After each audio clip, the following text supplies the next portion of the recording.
day to day and how he feels and doctors and stuff. But he's doing well. He's been able to spend quite a bit of time with the guys and practice and that type of stuff. So he's doing good.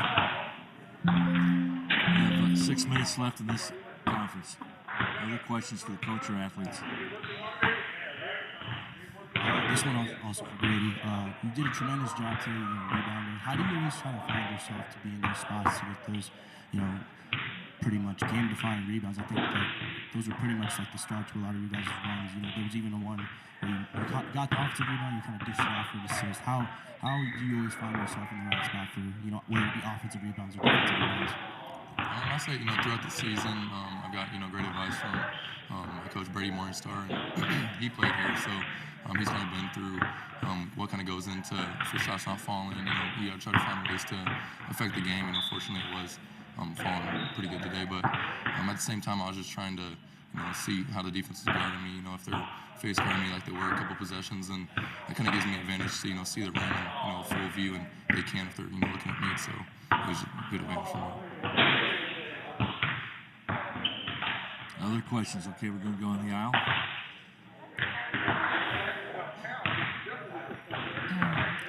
KJ, Grady, y'all got some of the guys who maybe don't get to see the floor as much at the end of the game. Can you talk a little bit about what they contribute to you guys as you go through the postseason and their importance to combat team culture?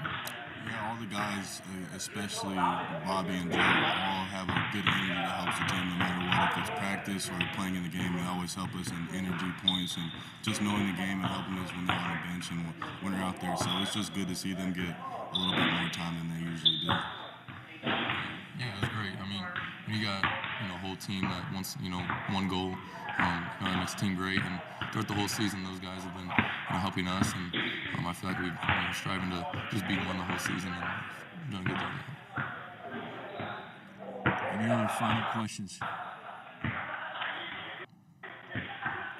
In the back row, okay. Hey, Coach, Scott Chasen, KC Star. What was the best part of Kevin McCullough's game to you? I have a follow-up on that. Everything about how Kevin plays. Kevin plays to win. He does all the little things, be it cutting to the basket, be it offensive rebounding, making the extra pass, and then he's a terrific defender. Kevin would be, if you put a quote by him, he's a winner. He's a winning player. He makes winning plays all the time. And it's not always making a basket. He makes winning plays. And then Grady and KJ following up on that, the way he thinks the game, is there something different about his mental approach, both on offense and defense, with Kevin?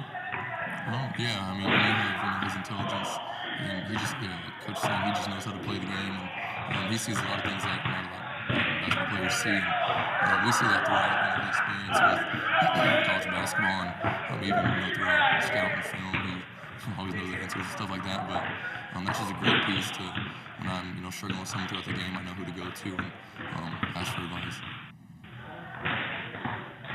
Yeah, I think Kevin's just a mastermind basketball. He's obsessed with coverages and defense and knows how to get in certain areas that a lot of people don't think when they switch his zone, get a man. He's always on top of stuff, and he's just a floor general. When he's on the floor, it makes everybody better and helps everybody know their assignments even more clearly.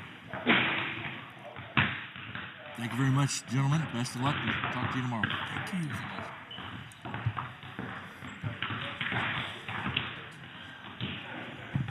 Again, the Kansas locker room will be open for another 18 minutes. We'll have Howard up here shortly. The satellite coordinates for this press conference, Galaxy 17, transponder 16A, download frequency 12006.5V.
our second press conference here very shortly with Howard. Again, a reminder, recording this press conference with the tablet or iPhone is prohibited. If you're joining us on Zoom, please raise the hand function for questions.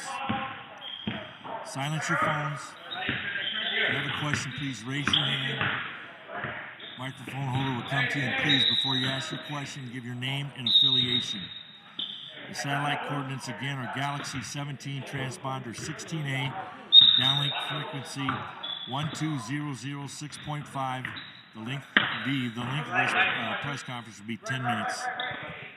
And the Howard locker room will be open during this time. Thank you.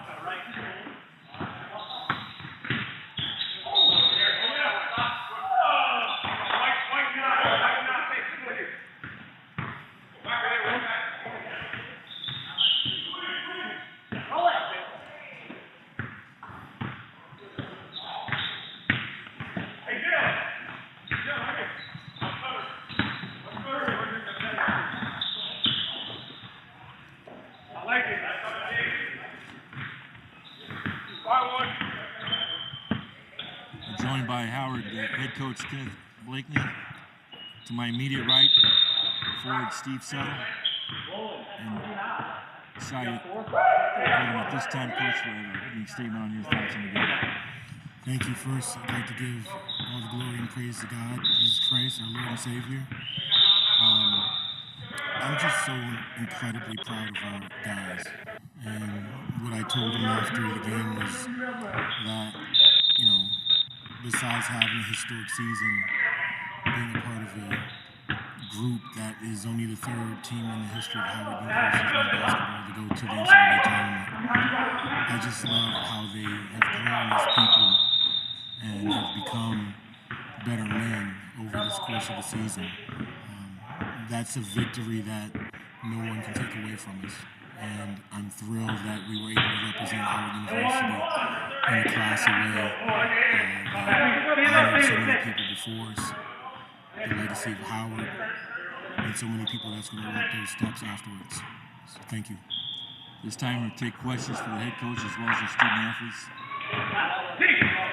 The front row here. Adam Kilgore with the Washington Post. Ask both Shai and Steve. I understand that Vice President Harris came and spoke to you guys after the game. What was the experience like, and what did you tell you guys? Start with Shai first. The experience was amazing. It's amazing to know we have people of such power that are affiliated with us and supporting us at the same time.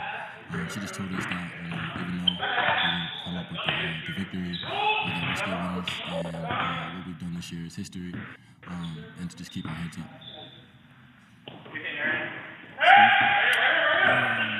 Just to have someone like that with such stature in our corner and behind us, supporting us, means the world. And she just told us how proud she was of us and the whole Howard community, how proud we make them, and how much we talked about. Just told us to keep our heads up and keep pushing. Coach, would you like to add anything to it? Any other questions? We have a Zoom call in the back. We have a question from Chris Heidel. Chris, when you're ready.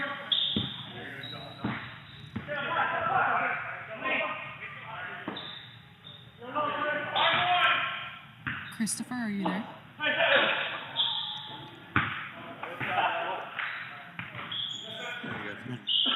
Yeah, I got you guys. Hey, this is Chris Heidel from Ferguson Radio.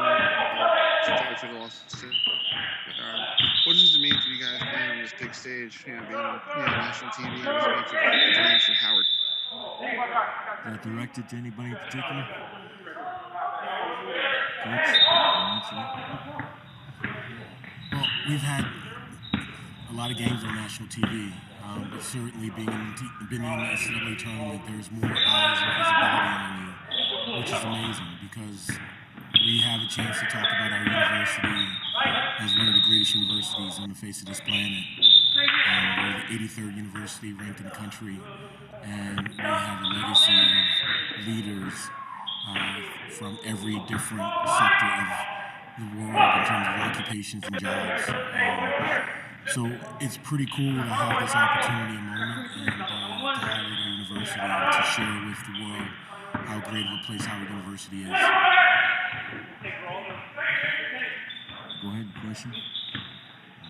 This is for Kenny. I'm sure you guys came into this game expecting, believing you could compete and win. When you're up, 5 minutes left in the first half or so, does that belief sort of come up a little bit? Could you start to guys start to believe like it came up at that point? Well, I think, understanding that we've had leads and I had the lead at that point in time, there's still more game to go. So it's like we can't get too high and we can't get too low. We have to kind of stay even keeled. I mean, as of maybe a week ago or so, Kansas was the #1 team in the country. And they do a great job with their coach, Hall of Famer Bill Self, and I know Norm, Coach Roberts took over today for Coach Self. Hope he has a speedy recovery because we really need him back on the sidelines. But for those guys to, I think for our guys to compete in the way that they did, I'm very proud and honored to have a chance to say I'm their leader or their coach, their mentor, or their teacher. So they took us on an incredible ride, and it's been a lot of fun. Question in the back row. Dave Campbell, Associated Press. Steve and Shires, what allowed, in your mind, Kansas to be able to pull away a little bit that first half, and what makes them so good? Maybe that first-hand look. Start with Steve first. I think we played tonight. Kansas, they capitalized on all of our mistakes. We left a lot of meat on the bone in the first half. Free throws, gave up a lot of second chance points. And a team like that, you can't get that up. So I feel like we did a good job at first, but they were able to spread the gap. Yeah, just like Steve said, in both halves, giving up a lot of points in transition and second chance opportunities to kind of buy ourselves in a hole. That's pretty much it.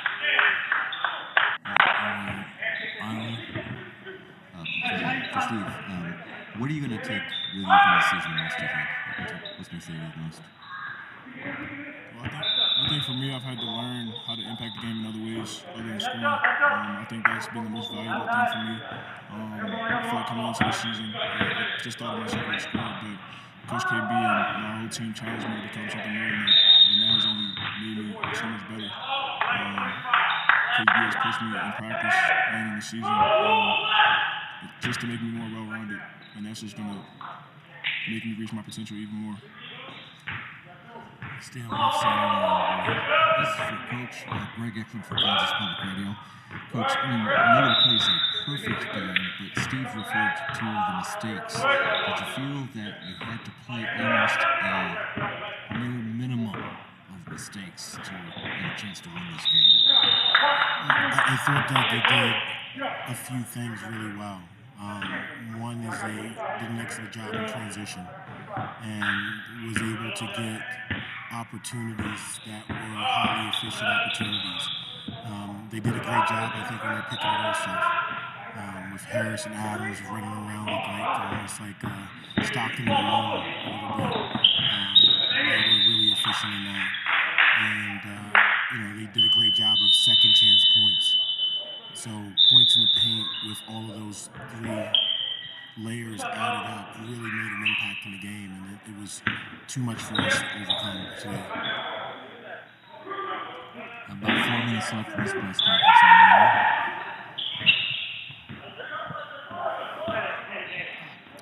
Tough ending today, but it's been a really impressive season for y'all, and you've accomplished some of the goals you set out for. What are some of the things you're going to take from today and from this journey to kind of come back next season and attack it with that same vigor? Coach?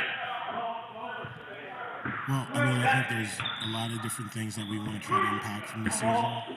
Certainly, I think we understood how to win this year, and that is a very difficult task to learn. We have some things that I want to talk to each individual about when we have time, some goals and some things that I'd like to see them do over the summer.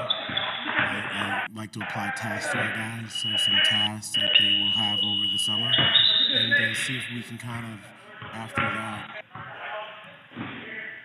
can we connect to see if we can grow and connect to kind of ignite this thing all over again. One final question. If not, thank you very much, Coach. Congratulations, athletes, on a tremendous season. Thank you, Mike.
Starting off with some buffalo right here at Eco Training Pridelands. And that's a good thing. That's what we want. So they are slowly, some of them slowly mobile east, southeast, and that is exactly towards where the lions were seen this morning, where we have those lions. And that's also part of our plan, is to head back there. We don't know what's going to unfold here. There's going to be action or not. My name is Chris Erasmus. Cam-Ops is Owen Dell, and that's basically laid out my plan there. Find the buffalo, go to the lions, see if there's interaction. Joining us at Juma is still Tessa and Ben. Panda and BK with them. And at Madikwe, Cedric and Igor is still the Madikwe team at the moment. And Karika, Nick will be manning the camera there, as well as the presenter. And this is a live, interactive experience. So send us questions, anything that you'd like to know. So you can either register on our app or website. You can register to ask questions, send us comments. Or if you are on YouTube, just remember to subscribe, so Waldo can notify you of all the great content that we have. And that content has all got to do with our mission to make nature available to as many people as possible. So it's understandable that not everybody has the means to become an explorer, but we do rely on our viewers to make our mission a reality. So it's your subscriptions as well as generous donations help us to continue to provide our live safaris to those who cannot afford to pay, and also bring back some great projects, for instance the Wild Earth Kids Safaris. So head over to our website, wildearth.tv/donate. Click on the donate button. If you are on YouTube right now, click on the Super Chat Super Sticker button. That will appear in the chat. Back to our buffaloes.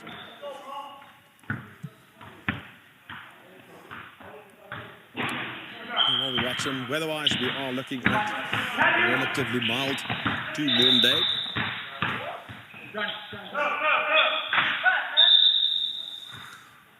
And just a comment there from Happy Harry. Loving the start with the wallowing buffalo.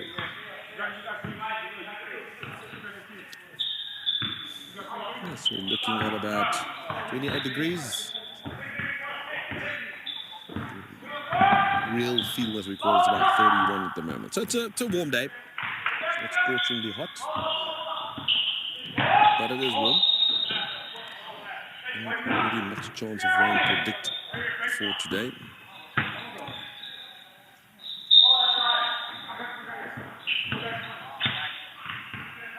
These tenants are just around. They're not going to do anything.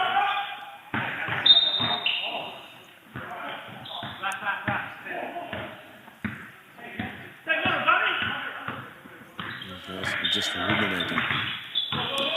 But I can continue towards where the Lions are, because these Buffalo are heading straight towards where we saw the Lions earlier. So while we do that, let's take a look at what the weather is like in our locations.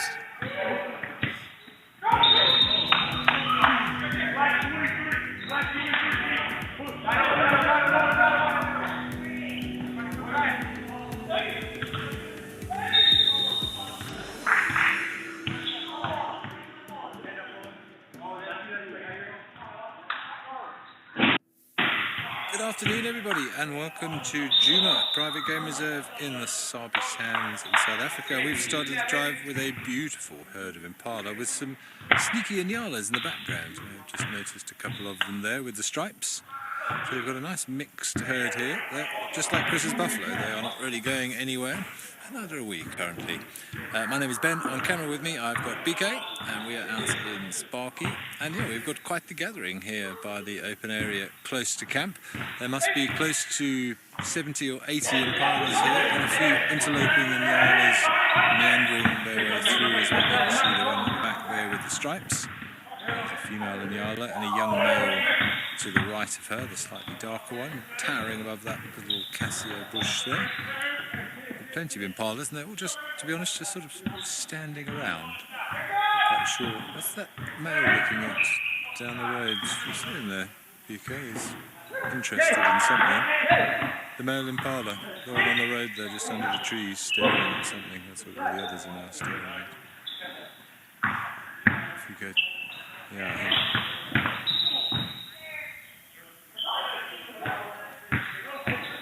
Treya, so would we. We haven't seen a leopard. Well, we didn't see a leopard yesterday. Did we see one yesterday? I don't think we did, no. So about time we caught up with one, certainly. But so we've had so many lions on the property of late. That's probably why we haven't seen much in the way of leopard activity. Two generally do not like to get along. We'll see. I'm just very intrigued with all these impalas. You can see the male impala there, and also there's a young male inyala and a bigger male inyala off to the left with a full set of horns. So we're all looking down the road at something. Not sure what, but I haven't heard any alarm calls. So possibly just movement, but they're so attuned to predators that if they just see something moving and they're not sure what it is, they'll stare at it until they can figure out whether or not they are in danger. If they do see something they don't like, we'll start hearing that echoing sort of snort, a pff, pff noise that they make.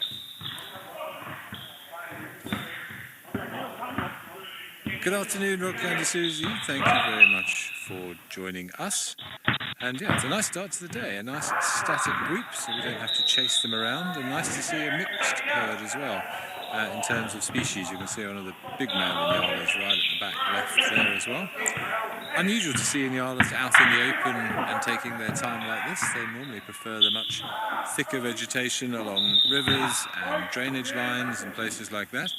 But I assume, I'm guessing that they are just taking their time because they feel a lot more comfortable in the presence of so many eagle-eyed impalas looking for potential danger. Okay, we'll just keep an eye on them, make sure they didn't spot something down there worthy of checking up on. While I do that, Tess is also out and about on Juma here, so let's send you over to her so she can say good afternoon. You gotta yell. You gotta yell, we'll do it. Thank you so much, Ben. I hope you figure out what is happening there. And good afternoon, everybody. I hope that you've had a lovely day and welcome to our sunset safari. I've started my adventure at one of the bigger waterholes here on Juma, and we are hoping to do some birding and find some elephants today. My name is Tess. I'll be taking you out on safari. Behind the camera is Panda. Now, we started off here for a reason, because this is the central dam on Juma here in the Sabi Sands. And this is a very popular dam for elephants. In fact, there were some that visited here last night, during the night, at a very similar time to when the Lion Pride moved through here as well. And lucky for us, it was captured on the waterhole camera, or the dam cam as we call it. And so it's always a good place for us to start our adventures and see what's happening. But from here, we have some pretty cool plans. We're going to be heading all the way east on Juma, as far east as we can go. And we'll be checking that section of the reserve this afternoon, and even, hopefully, paying a visit to Crt1, which is a property southeast of here, where they've also got a very big dam and lots and lots of waterbeds. But for now, it seems like birding is definitely the start of the day. I can see flits of movement everywhere. I can hear birds from all around us. And I just want to take a minute as this Egyptian goose flies in on the left-hand side and boom, going past. I want to take a minute to just listen to those sounds and just appreciate where we are before we get started on our mission.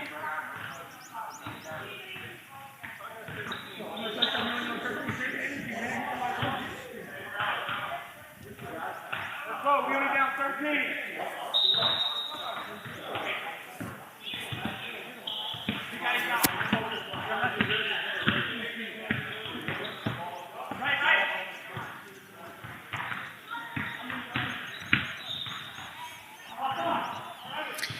Grace, the woodland kingfisher is here at the moment, so it arrives here in our summer months. Wow, that is a loud bird.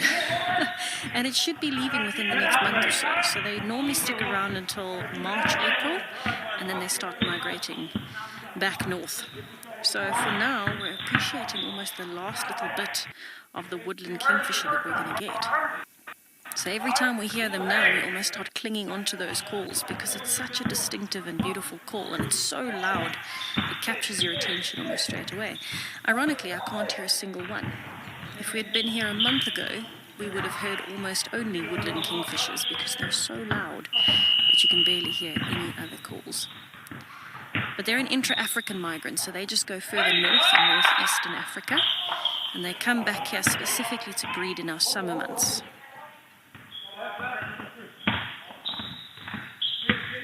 But any time within the next month, we can expect them to be leaving, which is quite sad, but I suppose it is what makes them very special.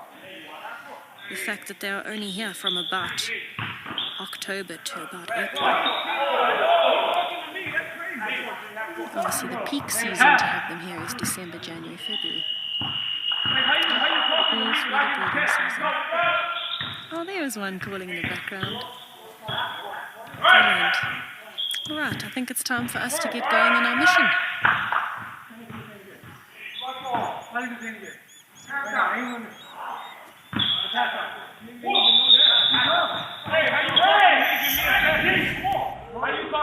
Are you safari savvy?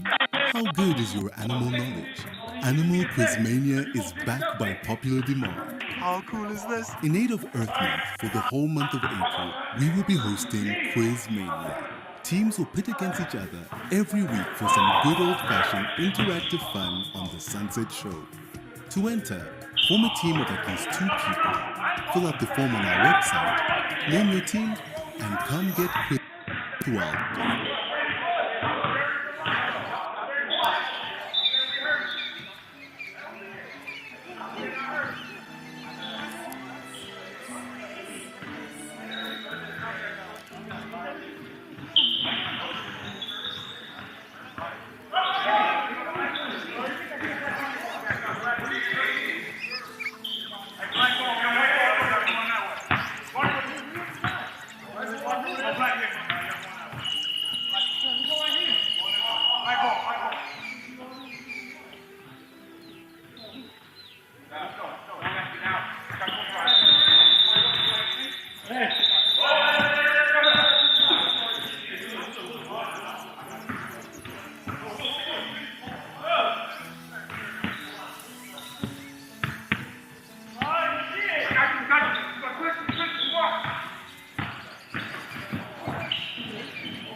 buffaloes are on the move east, and as I said, this is the front of the herd itself, actually a small detachment of the herd.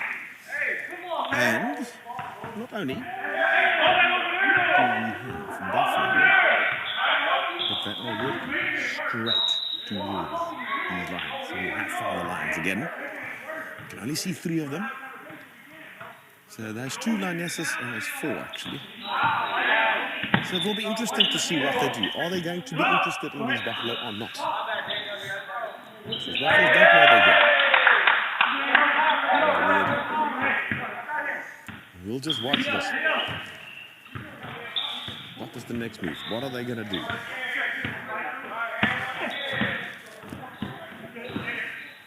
I'm not sure. They are listening towards where the buffalo is walking.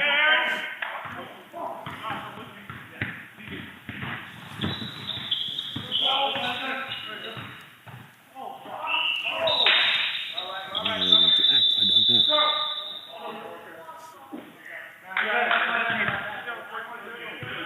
They're definitely aware of the buffalo, that's for sure. They're looking at them. Wind is coming sort of like a side wind from their left, kind of like towards us, parallel to the line of the buffalo's movement. So for now, wind is not an issue. So maybe that is what they're waiting for. They're waiting for the buffaloes to move further ahead so they can be below the wind. So the buffalo will smell them. Or they're just going to ignore the buffalo. That can happen as well. I sometimes wonder what goes on in their heads.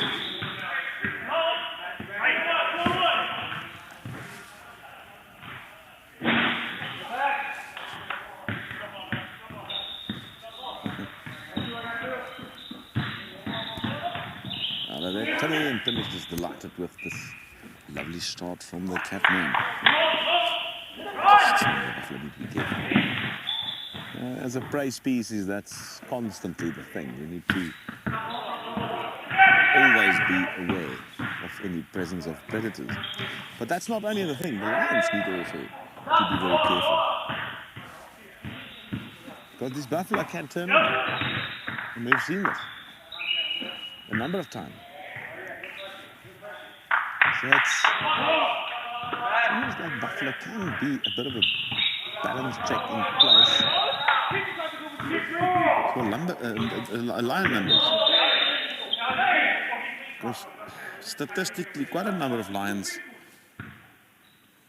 do meet their end at the hands of buffalo. It's a fairly regular occurrence.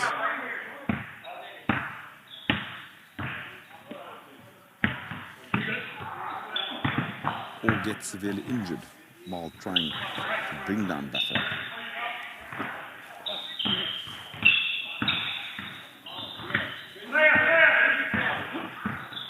Happy birthday, Amy.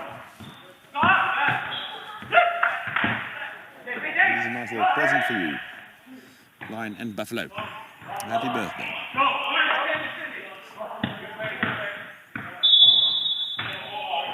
So, yeah, we'll just need to watch and see what unfolds. It is the only thing that we can do.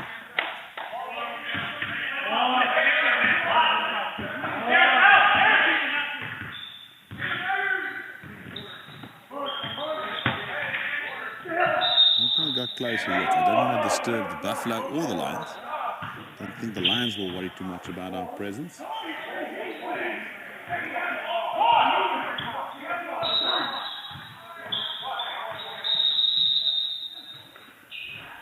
These type of situations can change in a second, literally. One buffalo might just be a straggler. It's not following the exact path of the herd. Walk straight into the lions. They might go for it, or it might make alarm and the rest of the herd change the direction and come to help them. And then the lions become the ones who are being chased.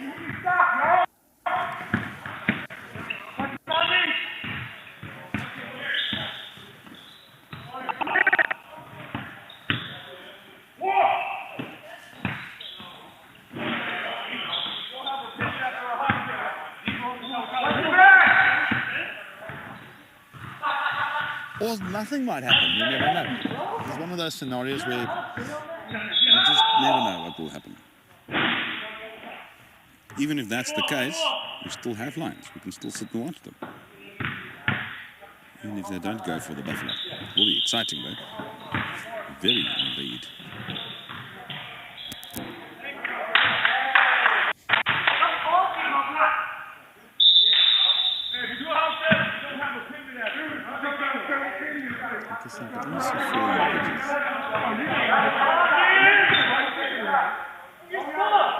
Cindy D reckons this is going to be epic. Well, it's already epic, I think.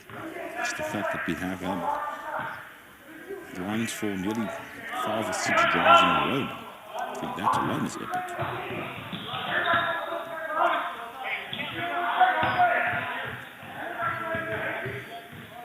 Let's wait and see. Like I said, it can be one of those things where it just changes. Literally in 1 second, the scenario changes. Yeah. Also, remember that these Lions appeared to have had a meal during the night, substantial one. So maybe they just let the Buffalo pass. Just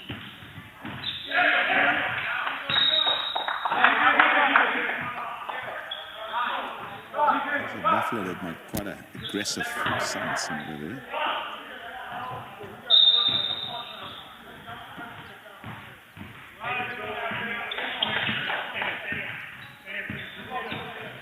Doesn't seem to react to it.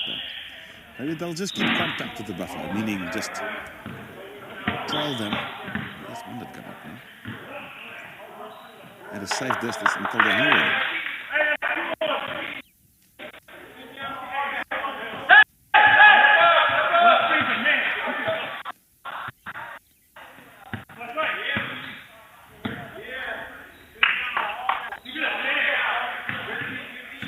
The rest of the group of Lions. I don't feel them.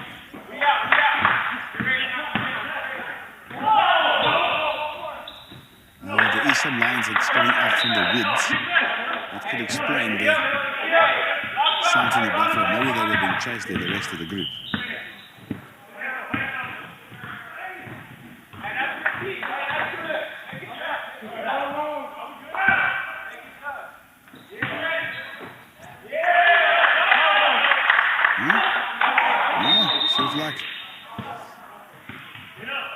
Directly where I'm looking now, I saw a line move there.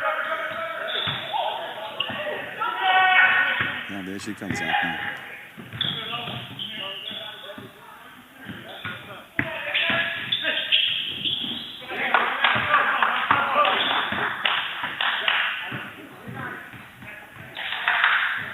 I don't think there's anything much. I think they're just letting them pass. And perhaps late tonight, maybe make a move again.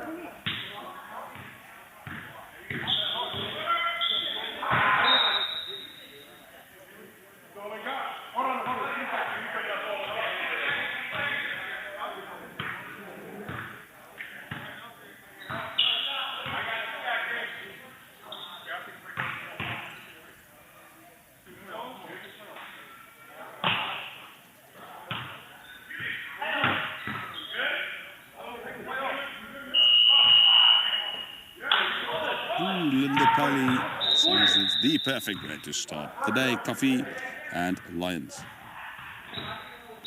Linda, I'd love to have a cup of coffee now, but it's a bit hot here.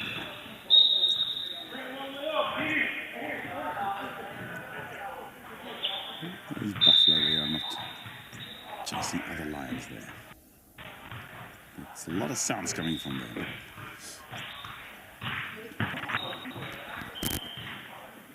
I don't know. Don't want to risk moving there. And the first of these signal and come back and we're done with these lines. I think whatever's happening there will just remain here for now.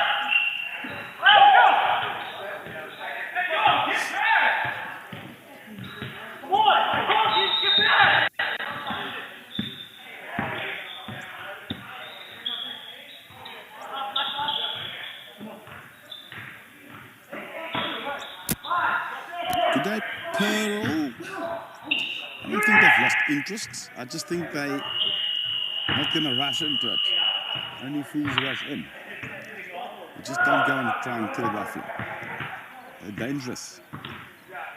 So I think they're just watching the situation and try and wait for some opportunity to present.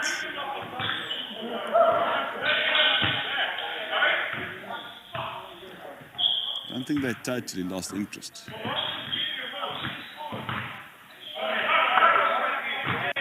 I think they're waiting for my time. That's what I think.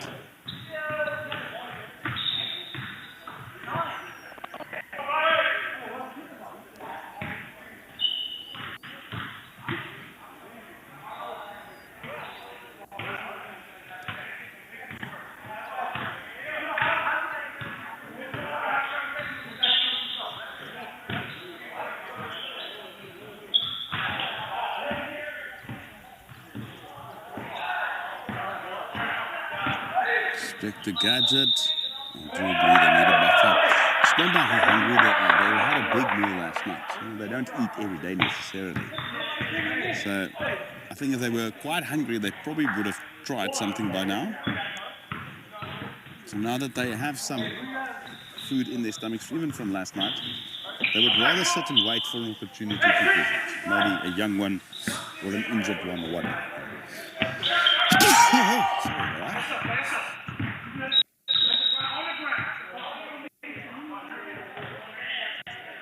Stay here. Let's see what's happening. I'm actually surprised that we have signal here. We often struggle with signal here.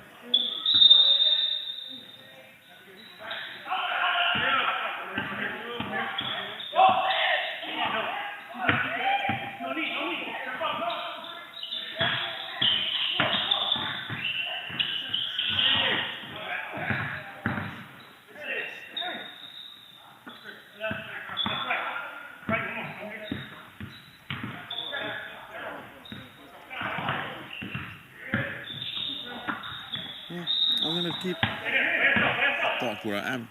I'm sure if something happens, it will happen, but otherwise, we still have lines and we will stay here as long as we can.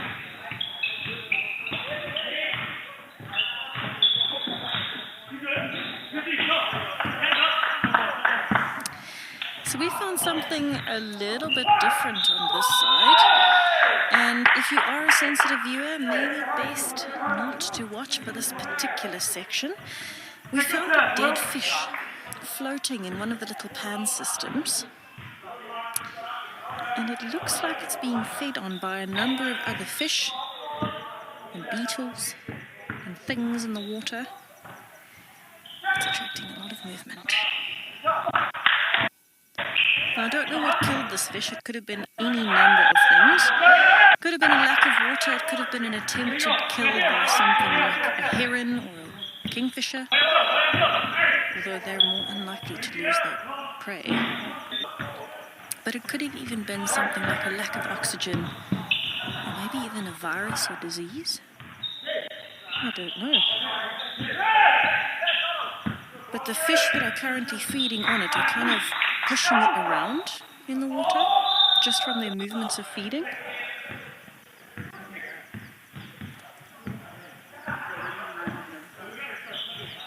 I'm not sure what kind of fish it is. I imagine it's a kind of kerper or bream, because it doesn't look like a catfish to me. Or a barbel. It's silvery and black.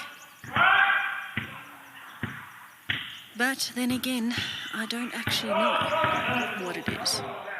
Because it's kind of half eaten, it's a bit tough to tell. But it looks like there's quite a few live ones that look quite similar in the water. It's just very tough to have them sitting still to identify them.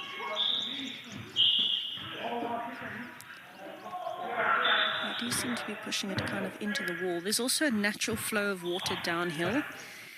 So that's flowing from the fish towards us. I imagine it's going to flow underneath the little bridge that we're on and disappear out the other side into the stream.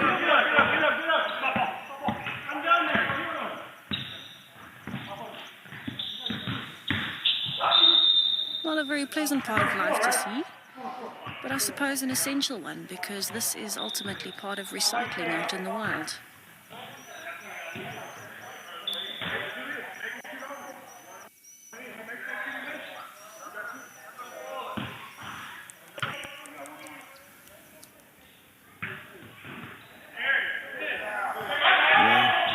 think anything's going to happen yet. That was my initial feeling.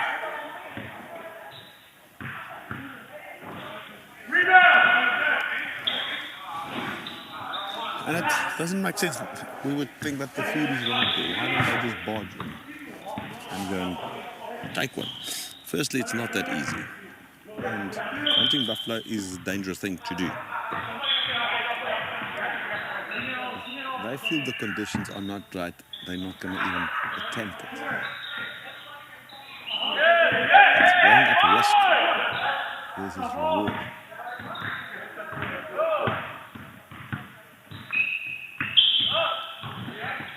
Those buffaloes all past. Well, I think what is probably going to unfold, they'll wait until it's dark. And then keep trailing them until they can get into a suitable situation to try something.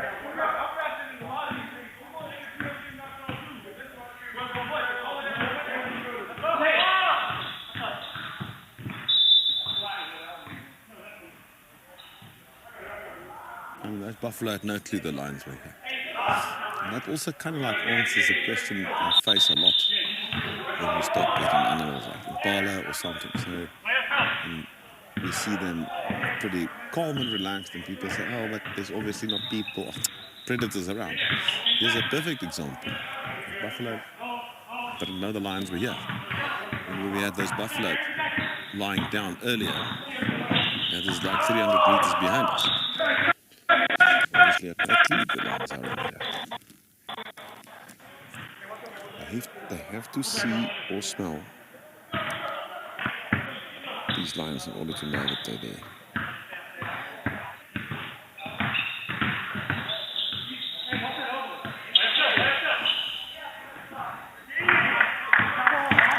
I don't think anything much is going to happen.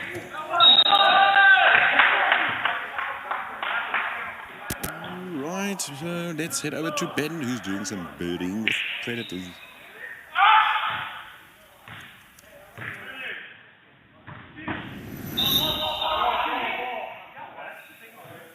Well, sounds very exciting, Chris. I'm sure you'll keep us informed, but let's hope you get some action that side. Well, we found a beautiful Battalier eagle. Look at the way the eyes, did you see the eyes were grey there? That was his, it is a his? Yes, it is a his. On this occasion, his nictitating membrane, which is that third eyelid, which they normally engage if they were to be sort of pecking at something or possibly flying quickly at high altitude as a pair of goggles or something, but just to protect their eyes from dust and other things getting into them. But this Battalier has been very busy grooming since we've got here. We saw a lot of grooming this morning. It seems to be that today is a grooming day for the birds, possibly because of these slightly more humid conditions. It was quite dewy this morning, but maybe a little bit of moisture in the air which is messing with their beauty regime. Not sure what he's doing at the moment, if he's down on his back somewhere, but he's been sorting out all his flight feathers over the last few minutes, zipping them back into place. I'm not actually sure with eagles, but most birds do have a gland at the base of their tail, which they gives off this oil that they anoint their feathers with. It just helps to keep them in good condition, keep them relatively waterproof or best they can. To some extent work as an antimicrobial thing as well, as a little bit of a form of insect repellent. But it's just general good hygiene, particularly when those feathers have to keep you aloft in flight, which you can see is very, very busy there. Of course, feathers are amazing things. There is a lot of agreement, although not total agreement, I should add, that birds potentially did, or birds' feathers evolved from the dinosaur times, that they were once scales, and that perhaps some terrestrial dinosaurs had developed sort of small feathers to help keep them warm, and then when they moved up into the trees, those feathers grew longer and longer and became what they are today. And those feathery legs, so unfeathered legs and those scaly legs, perhaps a testament to their ancestry from the lizard kingdom. But they have lots of different feathers as well. So obviously everybody knows about their flight feathers and their tail feathers. Those are the most common ones. But they also have probably what he's grooming now, the contour feathers, which are found pretty much sort of all over the body. And you can think of them like scales of a fish. They just help to streamline the body, to make it more aerodynamic when the bird is in flight. Underneath that, you've got the down feathers. Of course, any of you who enjoy a nice feather duvet and feather pillows will know that a lot of the stuffing for those comes from the down, particularly the eider ducks in the northern hemisphere. Very well known for their beautiful, soft and warming feathers. And then perhaps the most interesting ones that we can't see because they're tucked away underneath those contour feathers are pretty much akin to a bird's whiskers. They're called phyloplumes, and they're sort of long, thin, almost needle-like hairs that stick out of the body, very similar to whiskers, although nowhere near as long. And we're still not quite 100% sure what role or what function they play, but it's thought that they pick up sensory information, changes in air pressures and things, and potentially may also sort of speak to the other muscles that control some of the other feathers, like those contour feathers, to help orientate them, depending on what they're doing. So even birds have whiskers all over their bodies. We could rummage around in there somewhere, so that should be about roundabout where his gland would be.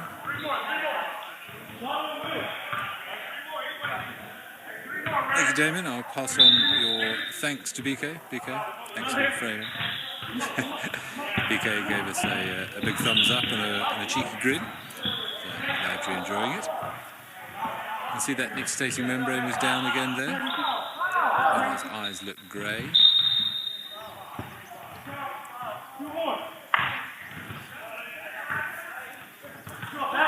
Doing some zipping motions there on those flight feathers. Those, of course, are the most important ones. I've got a little picture here which might help sort of show you exactly what he's doing there. So there's a sort of a pictorial representation of a close-up of a feather here.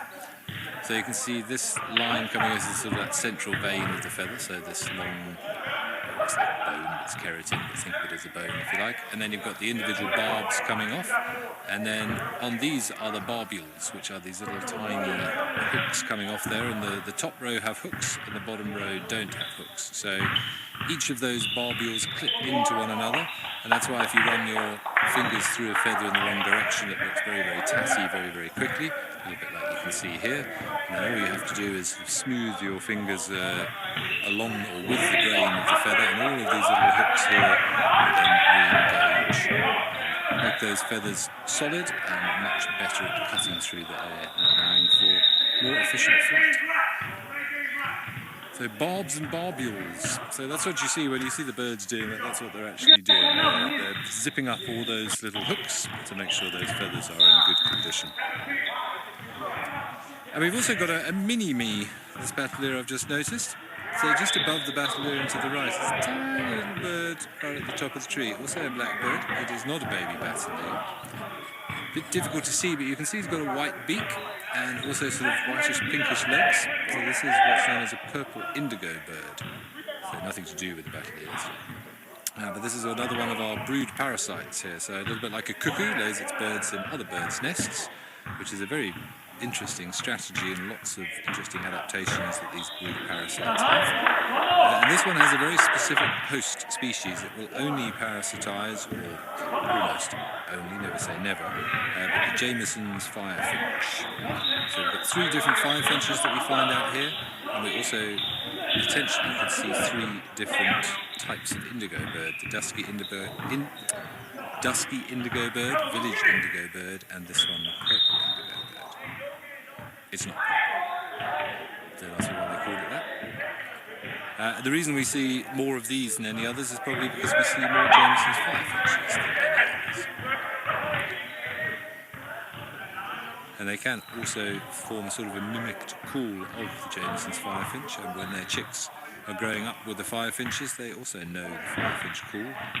Whether or not it is genetically programmed, but the chicks will obviously hone it whilst they're in the nest being raised by their adoptive parents. And around each of the different indigo birds will be specialised to the call of their specific firefinch. So you get some brood parasites which parasitise a whole host of different birds. Something like the greater honey guide has been recorded laying its eggs in over 30 other birds' nests. This one, only 1. Mazzy, yeah, you're quite right. Actually, he's taken the absolute best possible spot for the best possible view. And he's trying to get one up on the battleur. Must be a beautiful view up there. I always said I'd like to come back as birds. There must be something incredibly therapeutic and relaxing about soaring over the landscape and seeing it from that perspective. Coming back as an eagle, I've always said that it would be my number one choice if I could. Maybe I will have that choice, who knows? But yeah, got the absolute topmost branch, and that's very normal for indigo birds. They always seem to choose the top branch. I'm guessing just for visibility, because remember that in these species as well, they're what we call polygynous species. So you have one male who has to attract lots of females, and he wants to attract as many ladies. There is one there. So that's exactly why he's sitting at the top of the tree. He's displaying himself. He's putting himself in full view of his ladies and saying, here I am, look at how beautiful I am, and please come and join me. And she did, and then you saw him sort of chasing after her a little bit, so he was just posturing to her, flexing a little bit, and hoping that he'll have multiple breeding opportunities. Battle is looking at me disdainfully, saying, why are you talking about that little tiny bird when I'm here looking all magnificent and beautiful?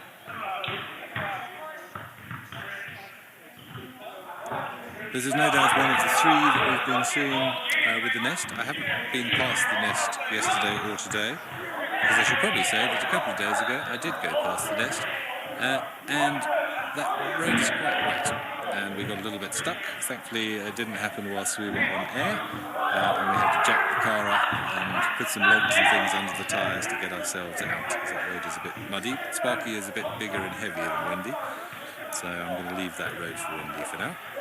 All fun this time of year.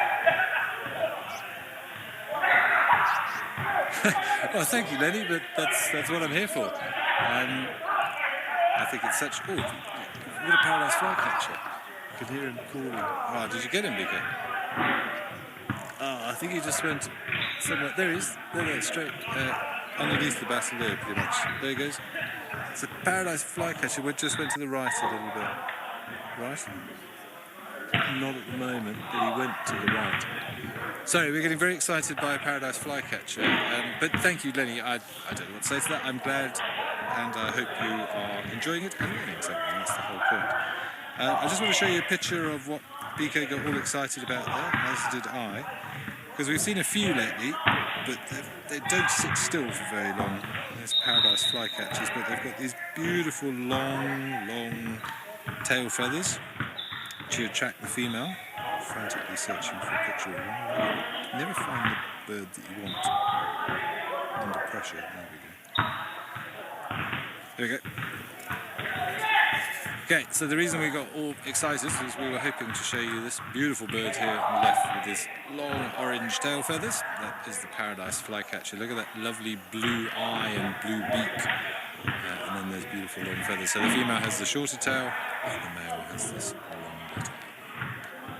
We saw one very, very briefly.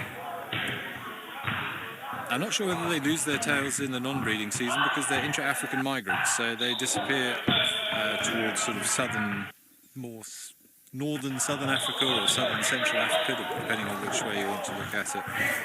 And so I'm not quite sure what happens to them up there.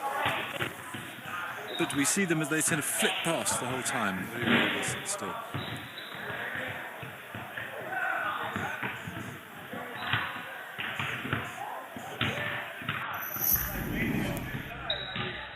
On April 27th, Wild Earth will be celebrating a very special birthday. It's our sweet 16th. We want to celebrate you, our viewers who have been with us every step of the way. I just appreciate you so much. Send in your birthday wishes so we can include you in the celebrations. Video yourself saying happy birthday to Wild Earth with a short note and share them with us on birthday at Wild.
impressive is this whole flock of spur-wing geese that's sitting around one of the water holes.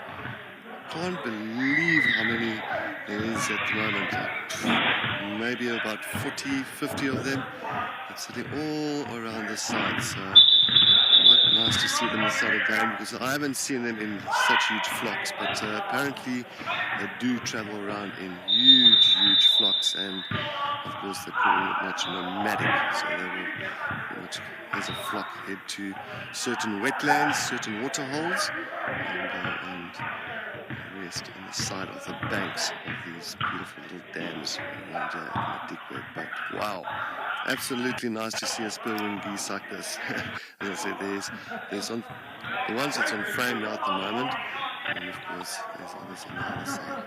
So yes, well, what a great start to the Sunset Safari. Good afternoon, everybody. My name is Cedric, and behind the camera we've got Eagle. So thank you for joining us. But yes, as you can see on the other side, there are plenty more just roosting there and not doing too much. But yeah, while we are going to sit here at this big water hole, let's head over to Ben in Juma, as he's got a shongololo that's drinking water.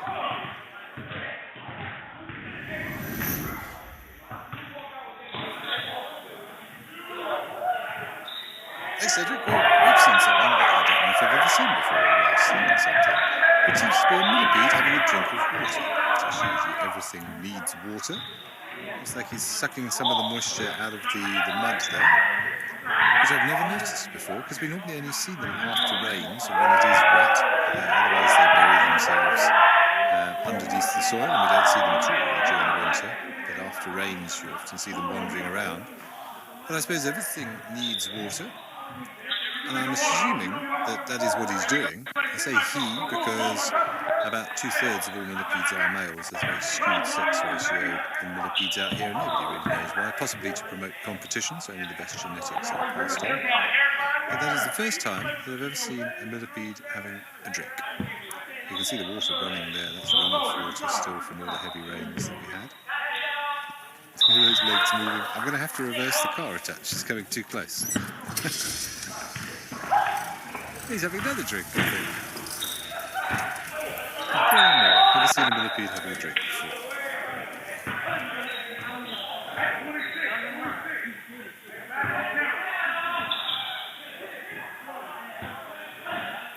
It is, Tracy. You never know what you're going to see. I mean, I've been doing this for a long time, and it's always exciting when we see something new and different and some interesting behaviour. I've just been checking. I couldn't find any sort of reference to millipedes drinking, because they are detritivores. They do eat decaying vegetation. So the only other option I can think of is perhaps some rotting vegetation has been carried down the road here by these little rivulets of water. Maybe there is some of that on the edges there. Maybe that's what he's after. But in my brain, I think he's just enjoying a drink.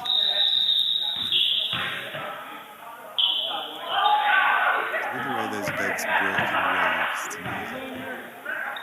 Like a little armoured transport trundling along the road.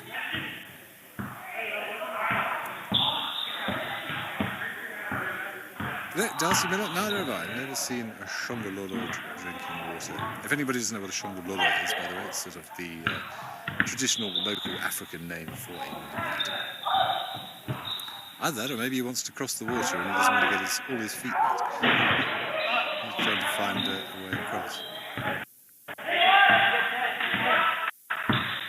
He's going to go for it. Oh, look at the way he's lifting his body out of the water. Yeah, he doesn't want to get his feet wet. Shame. That must suck when you've got so many feet.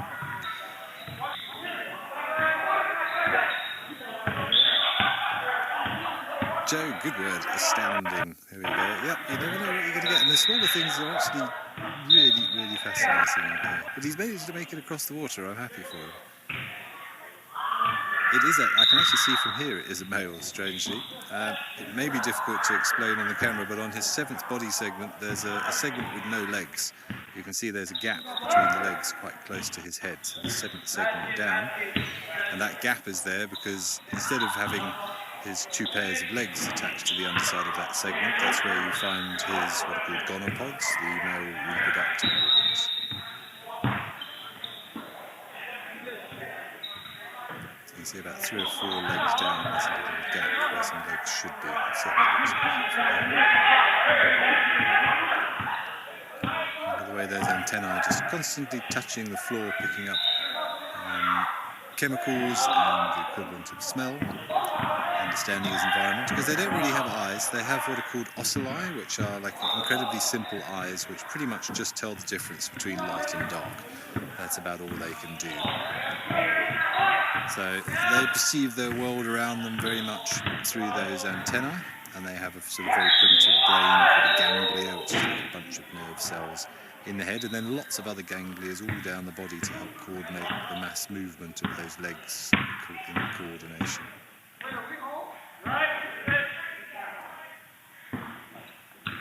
I can't get over watching these legs, they're brilliant. Right, we're going to send you back over to Tess, who's still on a birding mission. I may sit with my more peeled.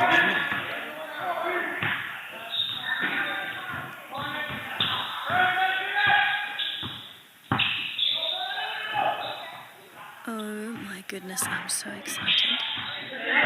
I found a purple roller. This does not happen often. We normally see lilac-breasted rollers. This is the much larger bird in the same family. And this is my favorite roller species of all of them. This is it. The purple roller. It's the only one with heavy streaking on the chest. And a dusty purple color with this beautiful, deep, deep purple underneath those wings and down to the tail. And it looks so comfortable. It's right above us, literally a few meters away, and doesn't mind about what we have. We try not to make any movements, we try not to talk too loud, because we don't want to frighten it or startle it. We do not want to encourage this bird to fly off. This is quite a rare sighting. Wow.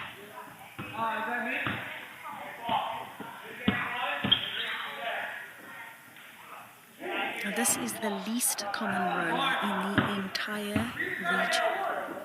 This is the one we barely ever see.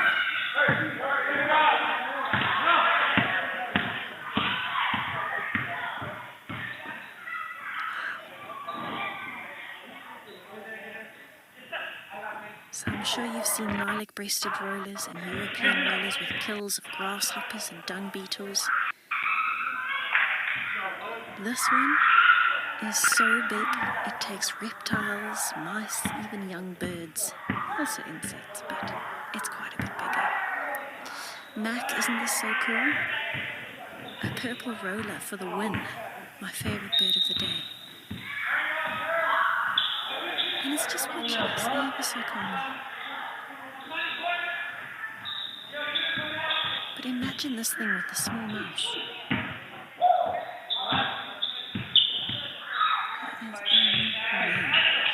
Now, in a size comparison for you, since we're always seeing a lilac-breasted roller, the lilac-breasted roller is as long as this bird if you include the tail streamers. So those longer feathers on the bottom ends of a lilac-breasted roller's tail. If we measure from the top of its head down to the tip of those streamers, it's about the same size as a purple roller. But weight-wise, they're incredibly different. The lilac-breasted roller is very streamlined. It only weighs about 100 grams. Where the purple roller is the bulkiest of the whole family, the biggest of the whole family. It weighs closer to 170 grams. I know that doesn't sound like a lot, but bear in mind these are birds. It's a big difference. To be within one family, that's a decent difference in weight.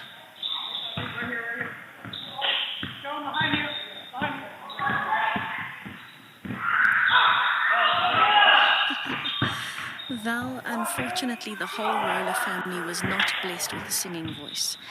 It does not have a better call than a lilac-breasted roller. Now, I don't want to play the call while we are right here because that would be very unfair to this roller. But I'll play it when we move on, or when the bird moves on.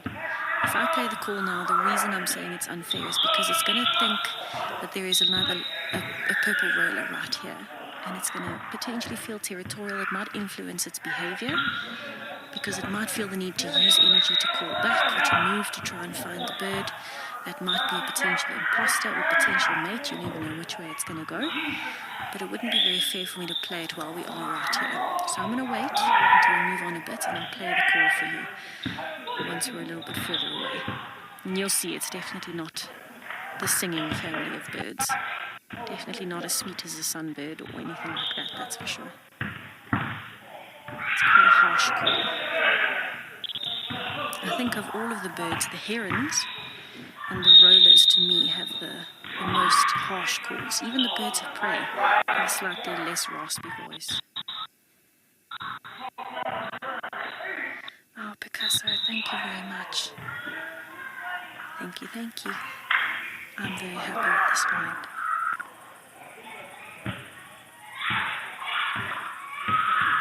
Very happy indeed. Now this is in fact where my favourite colour came from when I was growing up, was the purple roller. That deep purple on the underside of the tail. Combine that with a nice dusty purple on the breast,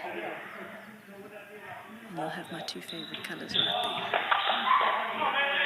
And that was literally inspired by coming to the Kruger Park every single year with my family and seeing purple rollers and noticing they were much rarer than lilac-breasted rollers or European rollers even.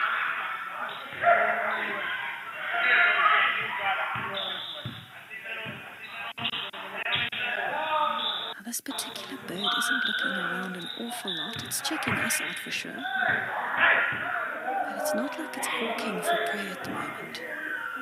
Normally when the rollers are looking around for food, they're looking down at the ground, they're turning their heads a lot. It's not really, it's quite still. So I can only believe that it's resting. Absolutely, if it notices substantial movement, it'll go straight into hunting mode. It's always on backup hunting mode. But I think for now it's just taking the opportunity to rest while there's some decent cloud cover and it's not so hot. It's chosen a perfect perch, not too high off the ground, a nice bare branch, so that if it does notice that movement while it's resting and yawning, it can quickly pop down into the grass and pick up that prey and then go straight back up to its perch.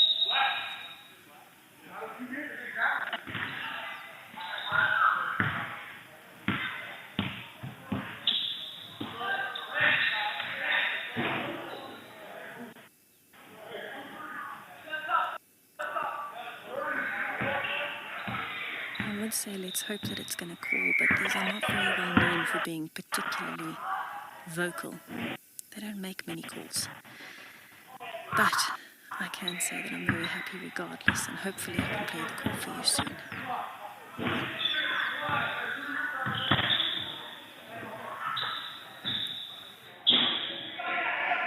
Well, we've got the spur-winged geese now at the moment. They just took off from the dam. And as you can see, they're in flight, but I'm sure they will come and roost once again shortly on the sides. And this is pretty much what they do. So they will pretty much go to the wetlands or dams and just go and roost on the side. But why are they flying?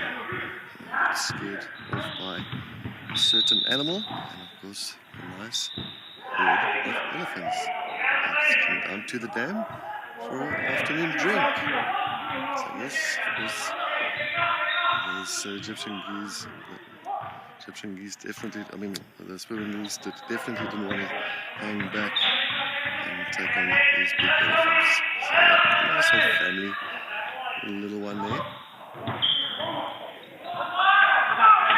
There's more further behind,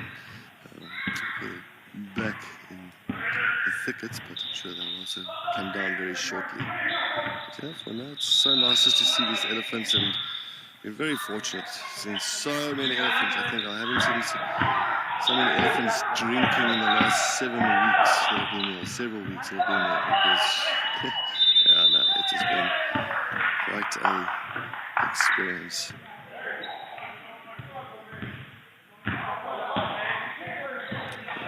youngsters with, of course, an older female that's in the center there.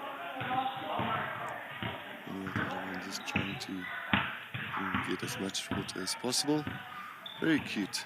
Not the youngest, maybe like a 3.5-year-old. You see he's already quite tall, already passing on his belly. And more like the teenagers on the left-hand side, and they're still busy drinking.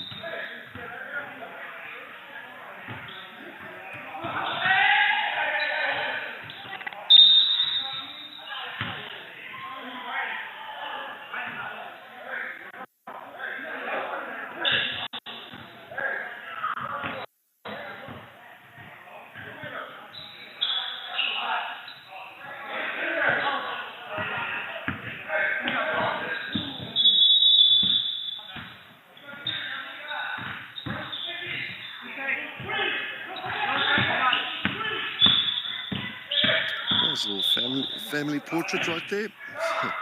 All these elephants drinking there from the dam. And definitely they come quite often aside. DC, yes, I'm glad we can put you in a good mood every day. That is fantastic. And for myself as well, trust me, I must say, every day when I come out and drive, it always puts me in a good mood. So yes, just seeing nature, I think nature is definitely therapy to a person. Definitely enjoy it. Especially watching something like this now, the elephants coming down to drink, and just the, just how relaxed they are, and and where they should be, how they should be. Just absolutely especially these youngsters. I mean, the elephant calf to me is so cute. I mean, it's one of the cutest things ever, and we've been seeing so many little ones over the last few weeks, and you just cannot get enough of it. Every time I see it, I just kind of, I stare in awe, with the cuteness coming off the youngsters. It's just amazing, and playful they are, and it has been brilliant. Some fantastic sightings already. And look at this one. It's exactly what I'm saying. And look at this. The excitement for water with these youngsters, it's absolutely amazing. It's like hurdling off the bank there. Everyone wants to get to that water ASAP. Here comes another one. Look. It's quite a nice herd that's coming through there. Nice big female coming down there. Let's see what's wrong with all the females.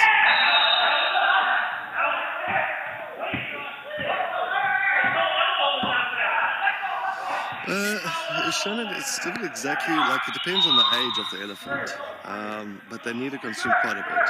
So usually you'll find, if it's a large elephant, like a big male for instance, they say it should be around about 70 liters per day, 70. So that's like pretty much, you're looking at about 40 to 45, say about 35 to 40 liters every time they come down to the water. And they try to come down at least twice a day to these dams to have a drink. So elephants can really consume a lot of water. As I say, they do lose a lot of moisture through the dung, and they urinate quite a bit. So yes, it's water, they're very water dependent. And being water dependent, now coming to like a family like this, as I say, with a matriarch, so now the family really depends on water, and now they also put their trust in that matriarch, the female that understands this area. They put their trust in her, that she will lead them to an area with water. So they don't have to really worry, they just follow her. So that's why she's also got that huge responsibility on her shoulders to make sure that the herd itself is well hydrated. And especially if she comes to like water holes that there's no water, all of a sudden she could be leading them to a place with no water because of drought, and it goes to 2, 3, 4 different water holes with no water. It's not going to look good on her. But yeah, while we are going to sit here for a little bit longer, let's head over to Chris in Pride, as he's also got some big grey mammals to show you.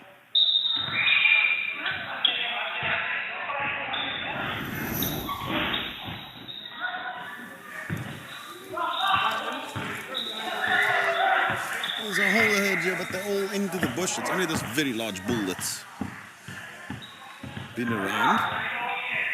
Is this not the guy that was in camp? Looks like Nduna. I think this is Nduna. We'll check now if he's the guy at camp is Nduna, but I think this is not Nduna. Nduna doesn't have such white tusks. But his tusks are also slightly off center. He's gone now. I always do that. You have them right in front of the vehicle, and then as soon as you get onto camera, they move.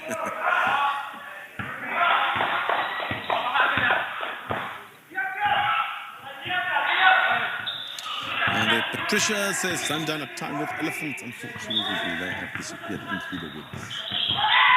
We're in a very thick area. You can't really follow them. They are now, for now, not visible to us. It's a very thick area around an area called Lupan. Very thick terminalia and red bush willows here. So I don't really have much maneuver space either to try and get another view of them. I think there is another big elephant bull at Clover Dam to our south. Maybe we can go and take a look at him.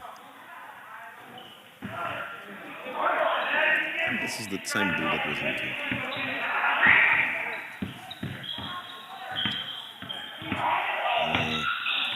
Yes, this guy's got a more, well, that one's got more like a curvy, forward curvy push. So, oh well, there you go. Let's move on.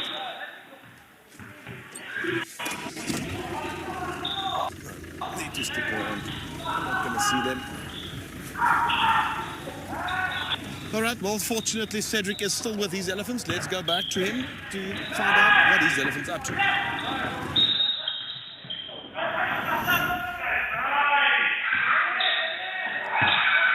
Thank you, Chris. Sorry about your elephants, but yeah, my elephants have decided to remain here at the dam and continue drinking. They worked their way all the way around this dam from the one side and everything right to the other side. Why? I do not know.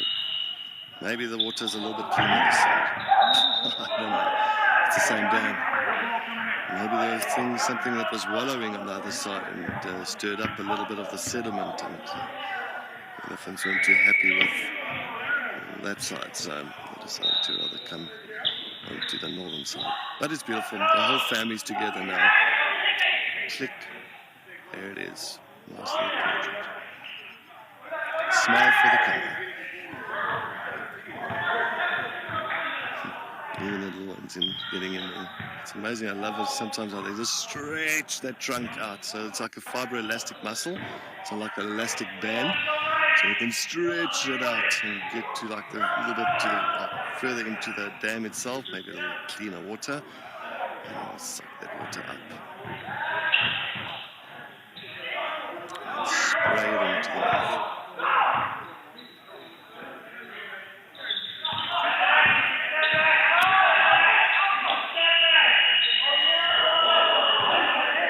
Listen, Linda. Listen, Linda. The little elephant is running cutie. That's all I heard. Don't understand it, but like, yeah, well, the little one is cute when it's running, of course. I'm sure that's what you do.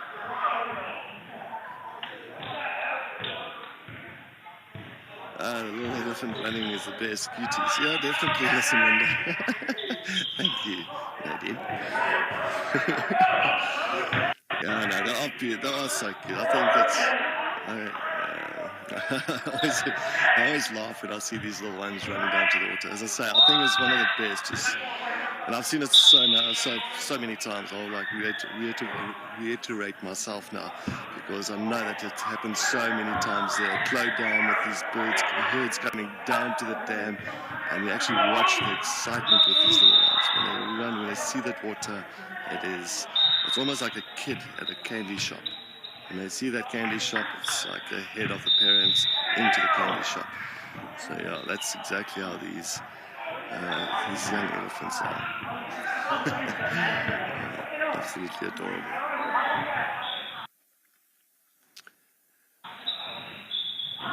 I don't think there has been a day without seeing elephants.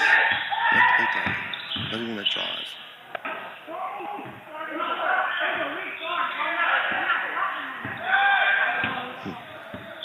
One wants to steal the other one's water.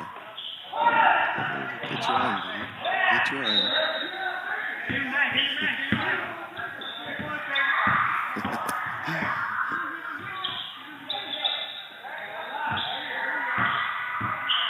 You can see, looks like they all got little socks on now because their feet is pretty much wet from the water, and they came all the way around this side. There's little socks there. Elephant socks.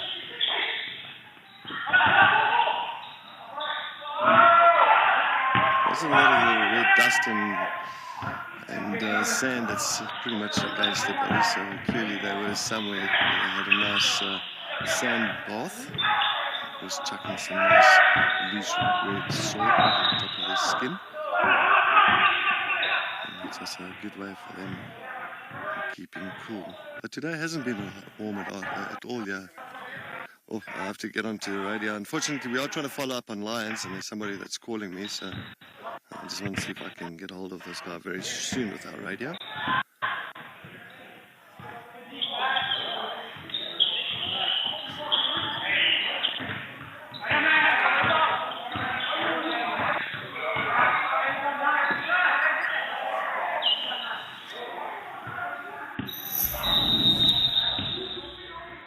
Thank you, Wilders, for this absolutely fantastic prize at Mataya Safari Lodge at Madukra in South Africa. I joined the Wildlife Explorer program at its onset in 2019 and have absolutely loved every minute I have experienced in the bush with all the characters of Wildlife, both human and hairy.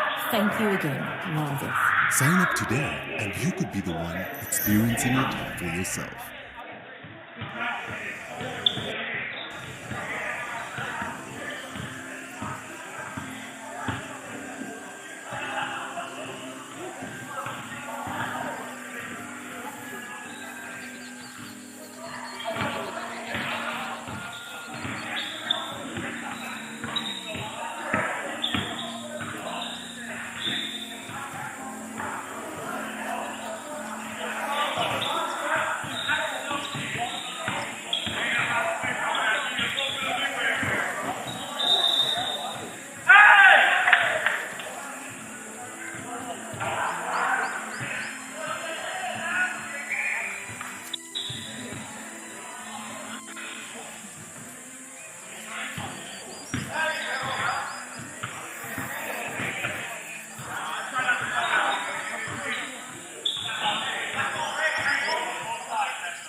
Go away bird. One has decided that is enough. Are you going to sell it, or are you going to stick it? You're going to regurgitate a seed or fruit instead. Yep, there we go.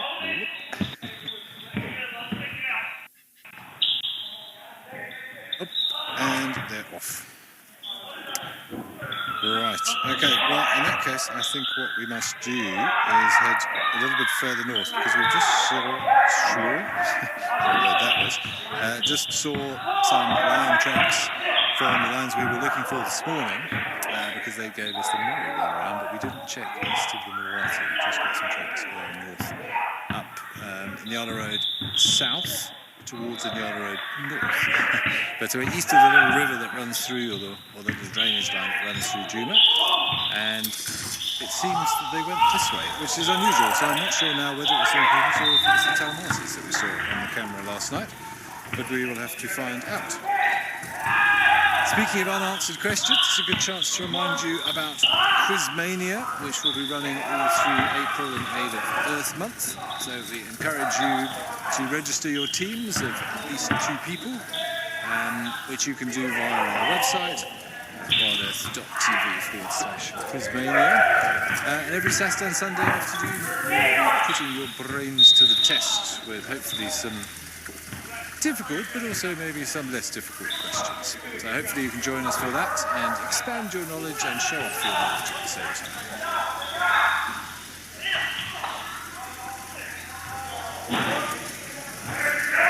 Interesting to think where these lines up. You don't normally expect to see line tracks over here, to be honest. Neither of those prides tend to spend a great deal of time over here from what I've seen up in the northeast, which is where we're going. So heading in the direction of Buffelshoek Down, basically.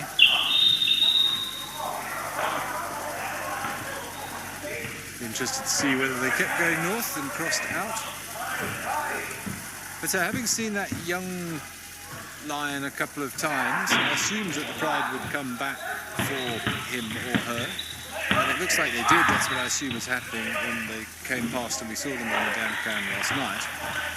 I kind of assumed it was one of the Nkavuma sunelts. We didn't see it very well because they were the ones that got scattered and chased by the dominant lion S8 in this area. But possibly in all of the chaos of lion prides chasing one another, which we unfortunately missed that happening, maybe it was one of the Talamasi subs that got separated.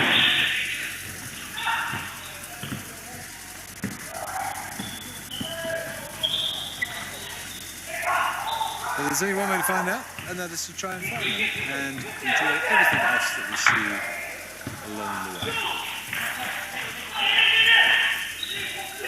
Very thick up here on the Mulawai.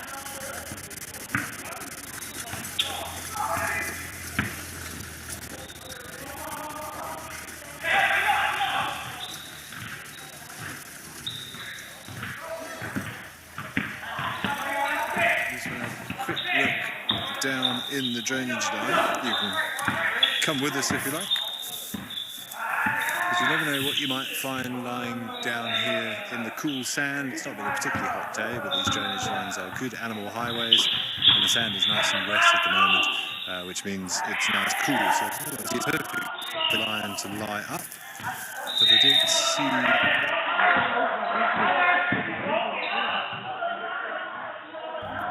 This is amazing. And now she's headed towards the elephants. Here comes the male behind us. This is the male lion coming over here. The elephants have huddled up to protect the young ones in the middle, and he's going after that girl. And they are the buffalo going after the lion and the lioness. They're still going after them. Look at that guy charging crazy.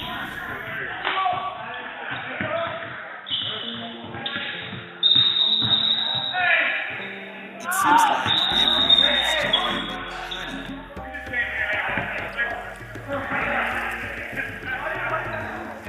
I'm speechless. This is really, really amazing. Highness.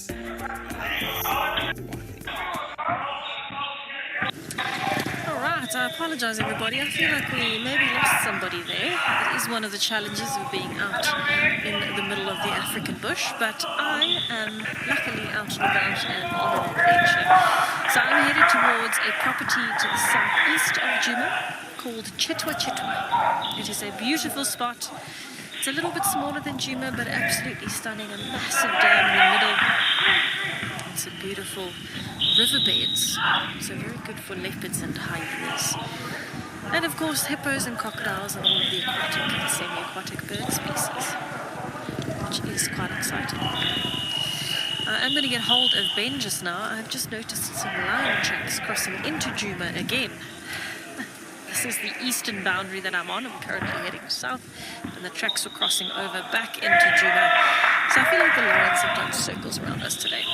But that's okay. Maybe we'll get lucky and find them. What I am excited about on this stretch is there's the possibility of many different leopards. There's the possibility of elephants and buffaloes and all sorts of animals.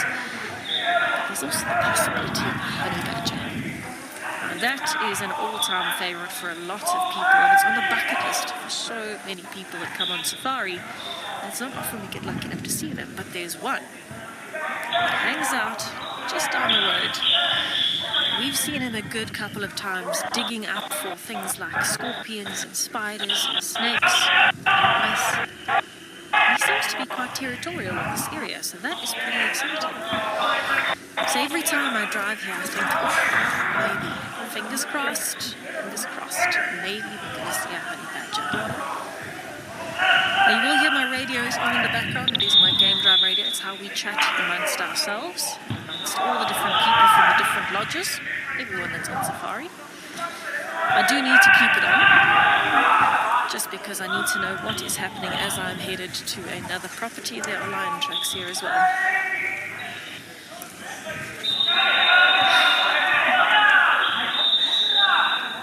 Oh, can you see those, Panda?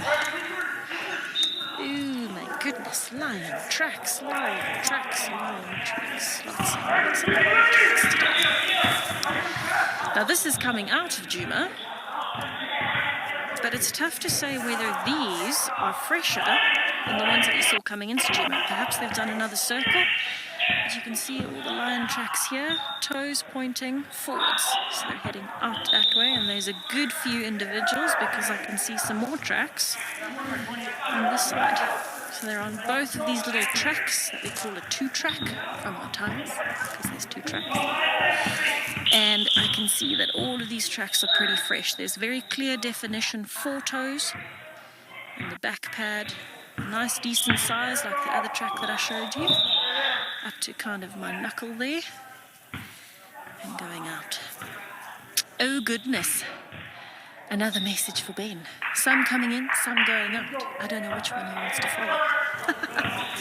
It is quite confusing. But they do seem to go out to the property that's on the other side of us, on the eastern side. The other tracks were on the next road up, coming back from that property, coming into Djuma.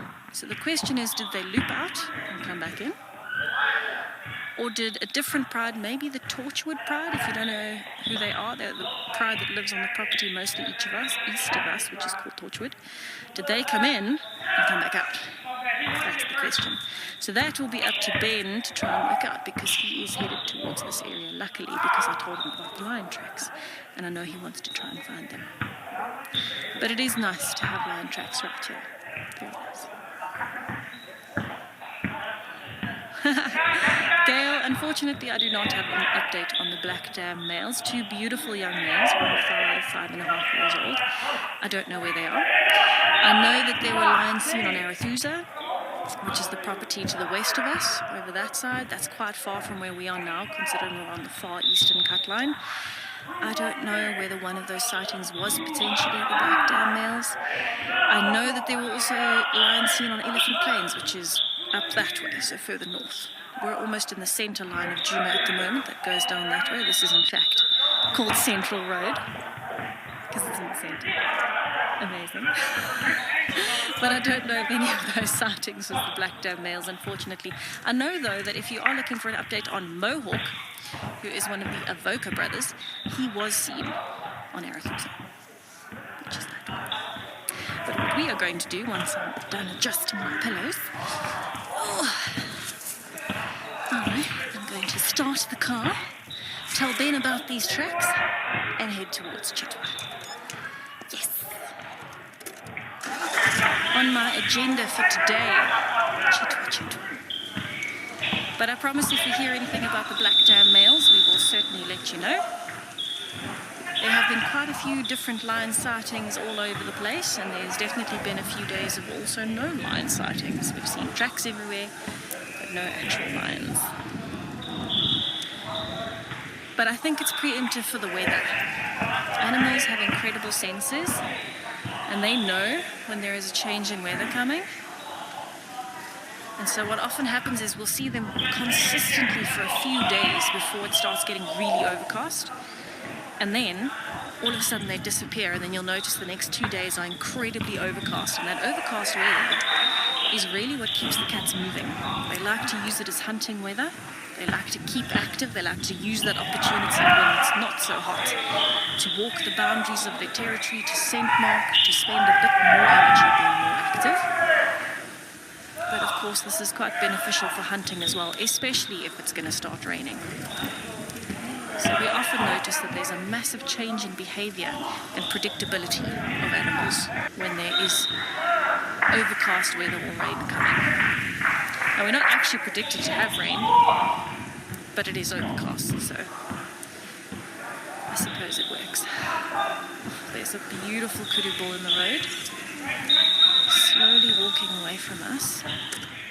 Wow, he's a big boy. He's doing it very slowly.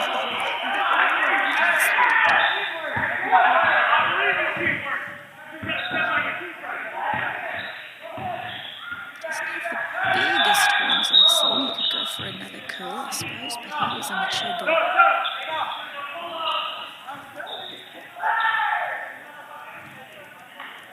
And I'm amazed he's on his own. So who knows, perhaps he's moving off to find himself some other bachelors to hang out with.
Okay, our adventure continues on this side.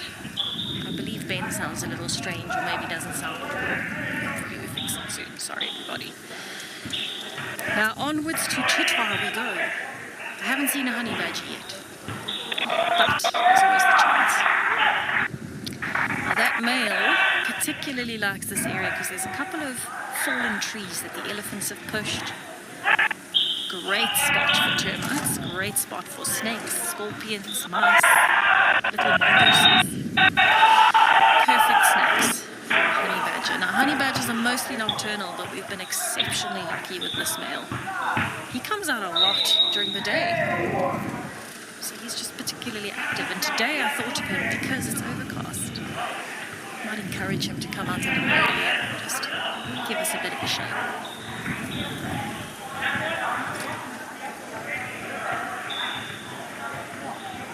Oh, that's an amazing reminder. Thank you, Nadine. The last time Nadine, the lovely voice in my ear, saw the honey badger, not heard.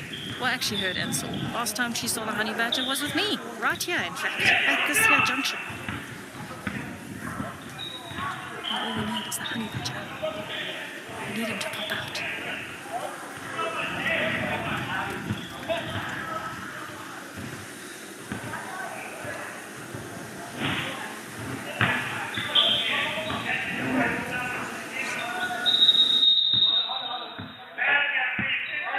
Yes, well, let me believe it. Here we've got, of course, one of the Mahua male lions that is busy feeding on a wildebeest kill. So it looks like they killed a wildebeest here during the day, and he's busy feeding, and there's a female just to the left of him. But yes, my name is Cedric Dalden. Behind the camera here, we've got Eagle, and we are pretty much here in the Madikwe Game Reserve in the northwestern area of South Africa. But thank you for for all that's joining us on our sunrise or sunset safari this afternoon. And so far it has been wonderful. Of course, old Ben had some impalas and a battalier. And of course, we had a millipede drinking some water. And of course, Chris had buffalo and lions in Pridelands. And of course, Tess as well in Juma. She had a beautiful purple roller. As you can see, it is a live and interactive show, so if you've got any comments or questions that you want to send through to us, please do so. If you're watching on the Wild Earth website or on our app, please make sure that you do register, so you can send those comments and questions through. Or if you're watching on the YouTube channel, make sure that you do click on the subscription button and all the latest info on the Wild Earth shows. Look at this, how beautiful is this? Absolutely amazing. I know it's a little bit gory with the blood and all that, but I'm so happy for these lions. At least they made it kill, because there is a young female that's just to the left of him, and I'm hoping that she will also get a chance to feed. A beautiful male, and this guy is definitely one of two beautiful brothers that's in this area, known as the Mahiwa males. So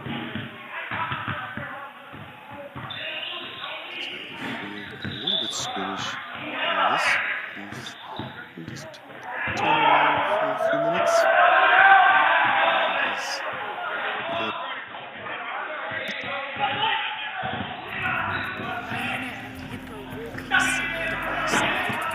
Terror etched on the expression of the hippo.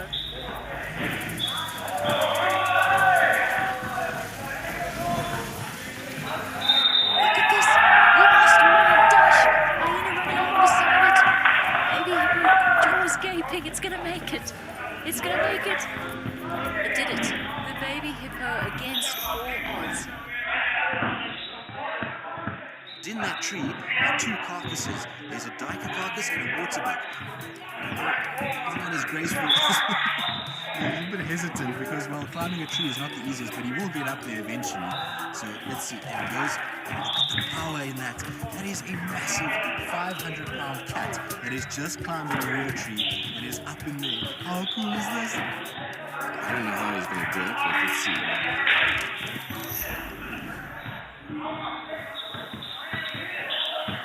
Apologies, everybody. It seems we lost Cedric somewhere in the middle of Madikwe. But we have found a lilac-breasted roller on this side. We're having all the roller luck today. A smaller member of the family compared to the purple roller we had earlier. And this one is also fairly relaxed, but not quite as relaxed as the purple roller was. But you can see the colours are incredibly different. As much as the shape is the same, the colours are different and the body is sleeker. And of course those two streamer feathers coming out at the end of the tail. So quite a bit smaller than that purple roller. This is in fact the most photographed bird in Southern Africa, apparently. Because of course those colours make it look like every shade of the rainbow is represented.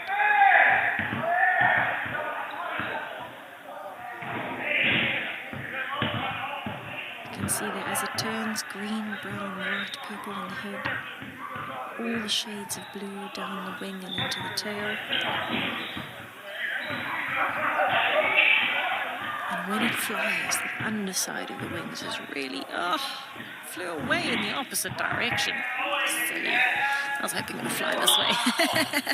But those wings when it's in flight are that gorgeous, bright neon blue that just pops in the face. It's amazing. I do love good bird sighting. We've been very lucky to get both of those today. Very, very lucky indeed. All right, onwards we go. Chitwa is right in front of us. I can see it, I can smell it. It's coming. I haven't been to Chitwa in about a week. We haven't needed to because we've had lion sightings on June and leopard sightings. We haven't had a chance to even think about coming over here. But I figured this morning, since the lions were playing hard to get this morning. Why not try Chikwa this afternoon? And I feel like we're going to have some luck. Please excuse the radio in the background. I am trying to make it as quiet as possible. It doesn't really go much quieter. But I do need to stay on it, so I can't turn it completely down. I need to know what is happening. Because I'm hoping that I'm going to be able to find something special on this network pack. Bit of a bump coming.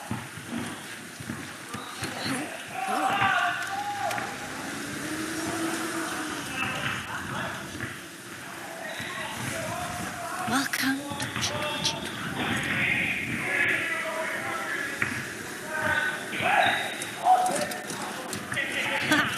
Ollie, I will take it. All of the colourful bird luck. That's a good day. That's an exceptional day. Colourful birds is exactly how it should be. Oof. I see a vehicle there. What are they looking at? Oh no, they're moving. Never mind. I was just checking. Alright, we are going to try and find something special. We'll send you over to just over the mountains to catch up with the lions.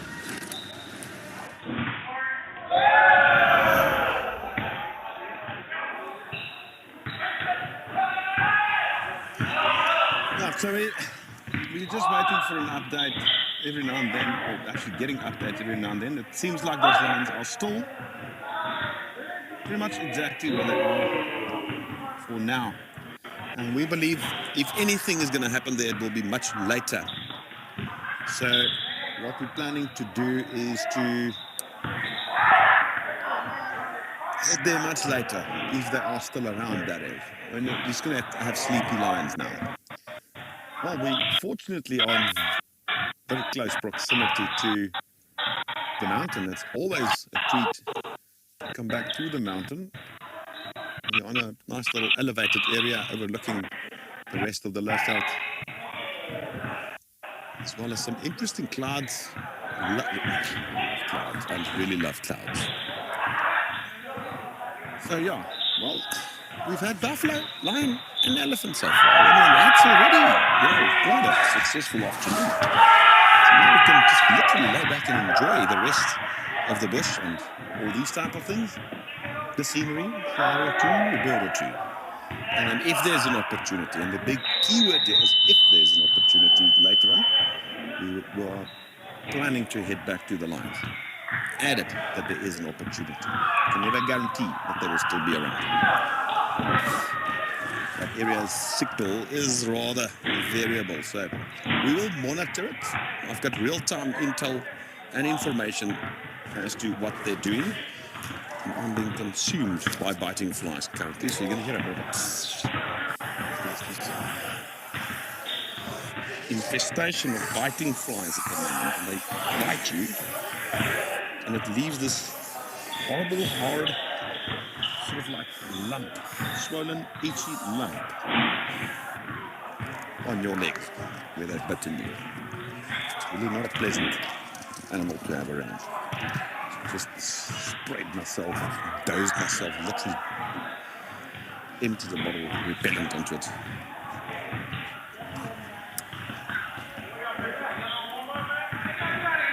Some bird flying in the distance there behind that cork wood that is being formed up now.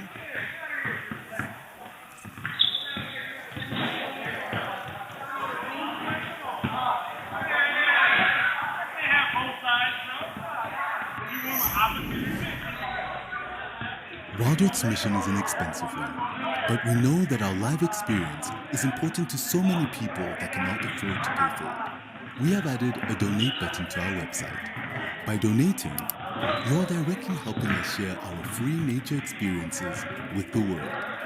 We want Wild Earth to reach children, budding conservationists, and the less fortunate. A little money goes a long way. You can make a difference to someone today.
to Madikwe Gamuzov. As we can see, we still have this beautiful male lion busy feeding on this wildebeest carcass. This kill that they made earlier this morning, and he's really tucking into it. So he's trying to get that skin off the ribs. There's a lot of meat that's just situated just underneath that skin. And you can see it using the side of his mouth. Those carnassier shears, of course modified molars cutting through that hide, cutting through the flesh. But what a beautiful male lion. He is absolutely stunning.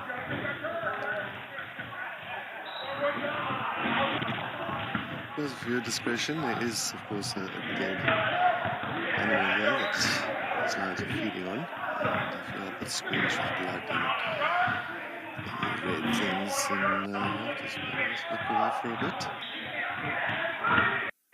But it is a good meal for these lions. Wildebeest, the blue wildebeest, definitely a very good meal. You can see it's practically almost done. It's just really the neck and the head that is remaining of this carcass. So almost it should be finished by tonight, definitely, and then move off.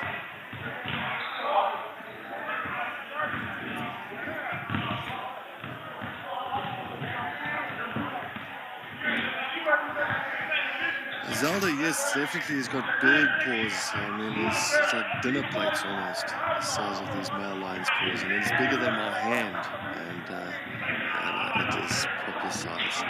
And these males are big. I mean, these two brothers, this is the one brother, the other brother's got the blonde hair, we call him Blondie. And he's also a beautiful big mane. And they're not old. I mean, these males are only about 7.5 years old now. So they're actually just really getting into their prime. So it's fantastic to see this physique on these male lions at Madikwe. Really, really stunning. I mean, there's hardly any scratches on their faces. There's no real heavy marks on them. So they are perfect in the neck. And talk about big, they are big. I think this is like when it comes to big lions. Yeah, this is as big as you'll get them. So there's the radio will be going in the background. As far as Monarch, yes, he's magnificent. Absolutely magnificent. So I'm just going to try the radio off. But there's, unfortunately, I'm the only one in the sighting at the moment, so I have to control it.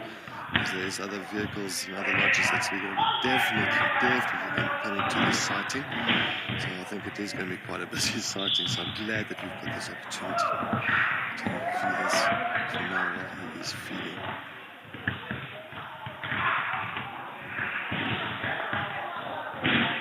See the sinew coming off there as well, pulling it and tucking in. And a lion, big male lion like this, maybe 200, 220 kilograms heavy. And they can eat a third of their body weight. So you're looking at almost about, say, 70 kilograms of meat per time. So that's why many times you see lions' bellies are huge. So he is climbing into it as big as possible. Apparently there is females around there. There's one female that's just to the left. But there's other females around here somewhere. I'm not too sure where. So maybe I'm sure they made the kill and this looks like this male come in and stole the kill from him for now. So his belly wasn't so big. He hasn't been really feeding during the daytime.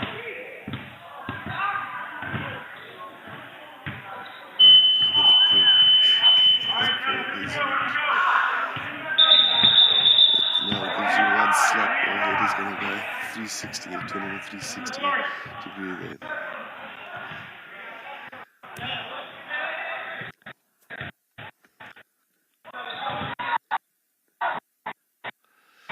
Alright, well, we are going to enjoy this sighting with this beautiful male while he's feeding on this wildebeest. It's amazing. And let's head over to Tessa and Juma. She's got a surprise in that bridge.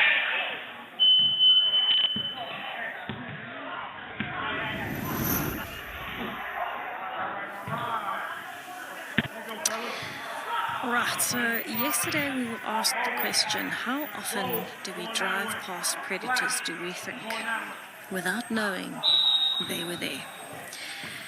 Well, this little thicket is all of about 4 meters away from me, and I cannot see a thing through that greenery, but on closer inspection, in amongst the vehicles and the thickets, drum roll please, there's a leopard. Can you see her moving? Can you see some spots just off to the left of right in the middle of the screen? There's a little bit of movement of some rosettes. There is a leopard in that grass. Her name is Langa, which means sunshine in Shona. She is still a very young female, and I've spoken about her a bit this week because I haven't seen her in a while. And she is rather spectacular when you can see her. At the moment, she is playing the best and most convincing game of hide and seek you have ever seen. Leopard version, hide and seek, and she's winning. If we had driven past her now, there is absolutely no way we would have been able to see her if we didn't know she was already here.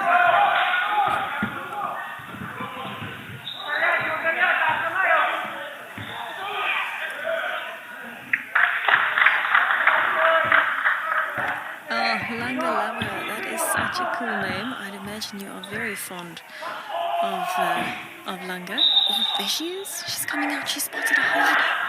There's a spotted hyena. Oh my goodness. Oh, she might bolt up the tree. She's got to kill up the tree. It's a baby warthog and the hyena smelt it. I see there's other vehicles in the sighting with us. You might hear them as well. Everybody's very excited that there's a leopard here.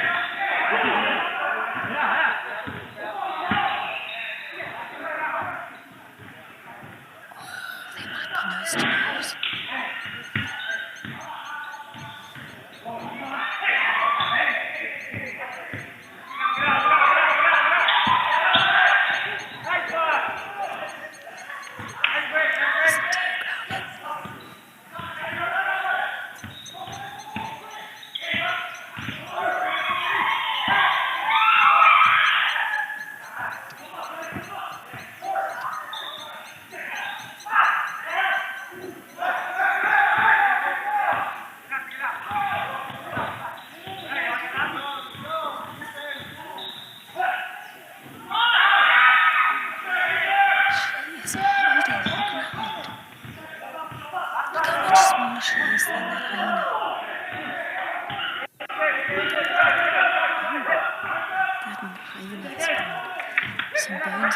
So she's not interested in the leopard, and that hyena is lovely Miss Ndebele.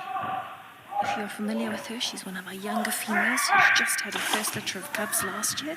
One of our main members of the Juma clan of spotted hyenas. But she's not interested in the female leopard at all. She's just looking up, looking for that carcass. And Langa, the leopard, is absolutely adamant she will not leave the base of that tree if the hyenas close by.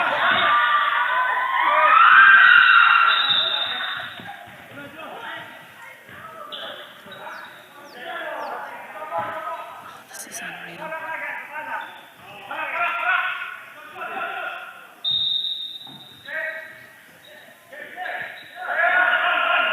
Oh, she found another piece. Trace, isn't it brilliant to see Miss Ndebele? Any spotted hyena after 6 days of not seeing one is always very exciting. The Juma clan has been quite scarce recently.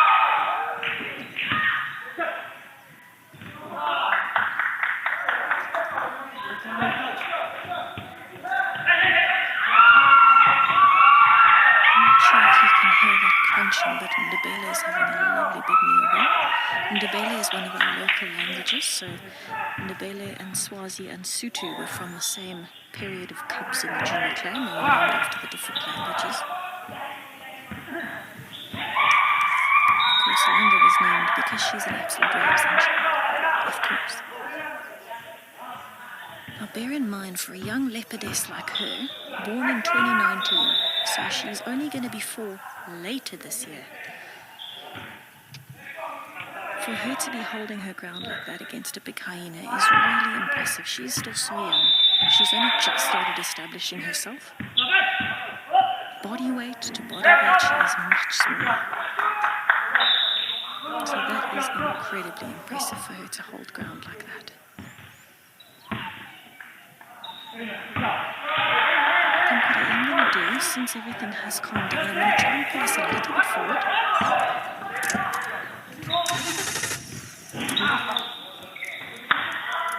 Oh, JD, the hyena, is incredibly nonchalant. That's how she rolls in the village. She's one of the very strong older girls of the world, actually younger girl of the clan, but kind of dominant also, we think, recently. She seems to be a little bit more dominant, but she is a very cool hyena. She's very chilled, very calm, collected. Amazing. So she doesn't really care what the leopard does, provided she gets a meal. She's already gotten 2 from this leopard. So obviously, as the female leopard has been feeding up in the tree, little bits and pieces of the carcass are dropping off, and that's what Ndabella's going for. Langa's made herself comfortable on the roots of the tree there, it looks like. She's nestled herself into the base of that tree trunk. She's just watching and listening.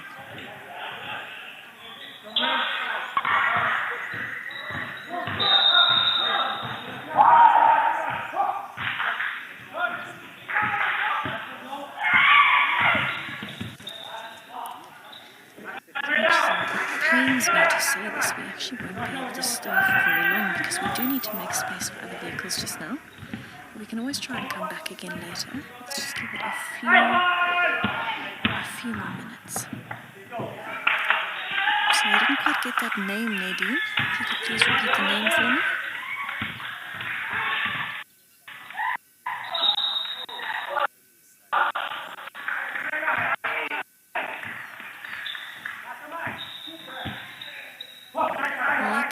Mel, I think it was. I hope I'm getting your name right. I'm so sorry if I'm not. It seems to be something I'm quite good at. Langa's parents are Sibuyi, who's a prominent female leopard in this area, in the southern part of where we traverse. And her father is thought to be Mulawati.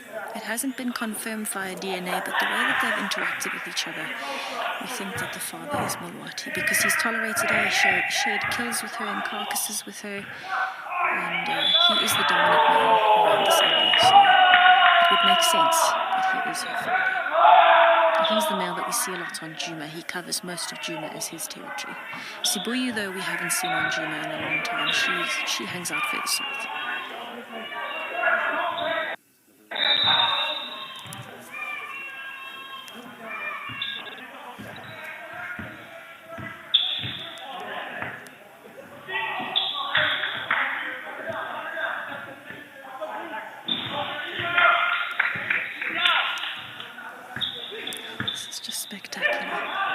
We've been incredibly lucky to witness that interaction between her and the hyena.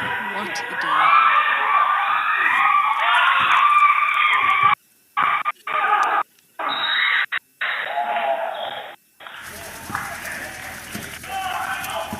Okay, we're just patrolling the boundary with all these lion tracks. I've officially unofficially given up because they're going in all different directions.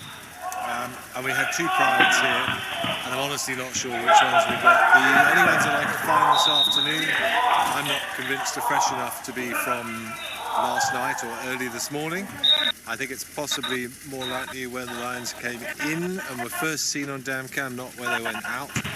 And to be honest, I found tracks on about 4 different roads going in all 4 different directions. So I think we're going to leave that area and try somewhere that we haven't been to yet this afternoon. We'll go down and have a look at Twin Dams, Treehouse Dam, and no one's been to the west this afternoon, so maybe we get lucky down there. But it is strange to have so many lion tracks on the property. I mean, just in the week or so that I've been back, I've seen 3 different males and 3 different prides, all within the boundaries of Juma. So there's some interesting things happening with the lion dynamics at the moment, and with those black down males coming in from time to time, and Mohawk and S8 not spending that much time, who are the 2 dominant males that sort of crisscross onto Juma. With those black down males now, I'm hoping they'll sense a bit of a vacuum in Juma, and maybe they can set up shop there, which would be best case scenario. Well, unless you're one of the other lion brides, of course, then it may cause some issues. But that's all part of the natural system, and that's why we do this.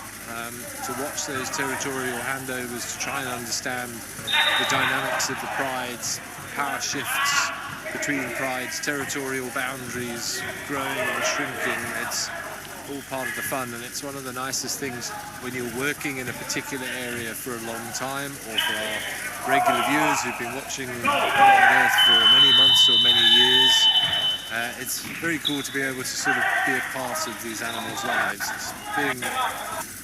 Not being here full-time and freelancing in other areas guiding, it's sometimes difficult to pick up the scraps, as it were, because you've missed so much of the story.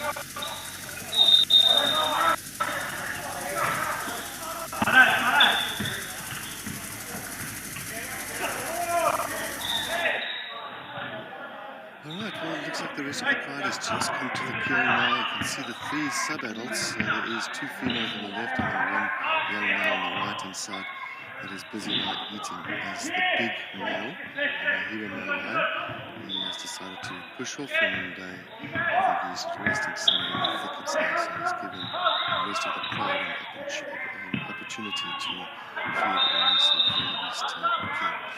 So yes, just the 3 sub-adults. You see the female at the back end, one of the older females, and there's another older one to the right as well.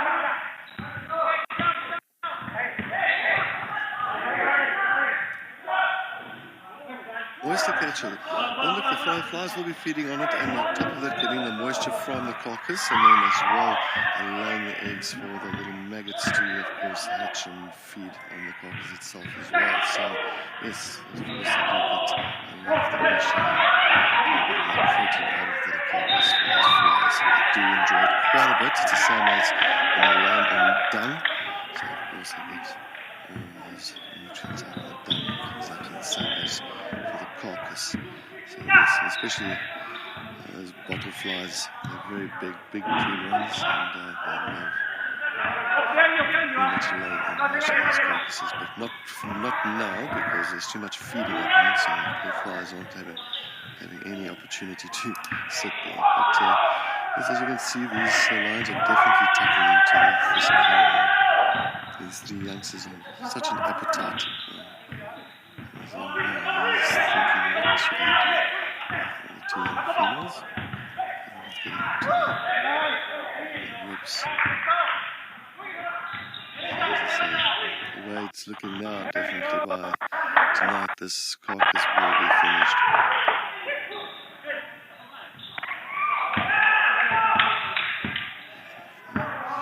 Right, well, let's head over to Tess with London.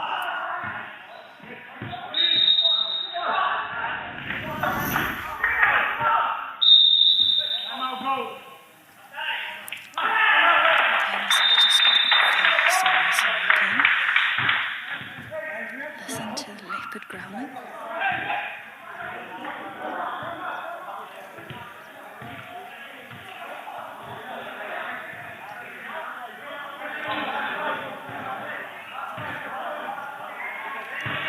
At the moment, it seems like an incredibly one-sided interaction. The hyena is not at all worried that this leopard is growling at her, that she's coming almost nose to nose with her. All she is concerned about is food. But Lunga, the leopardess, is taking this very seriously. She doesn't want this hyena sticking around, because this hyena attracts the attention of other hyenas, of other leopards, or even lions. And that's a direct threat to her food, to the meal that she worked so hard for.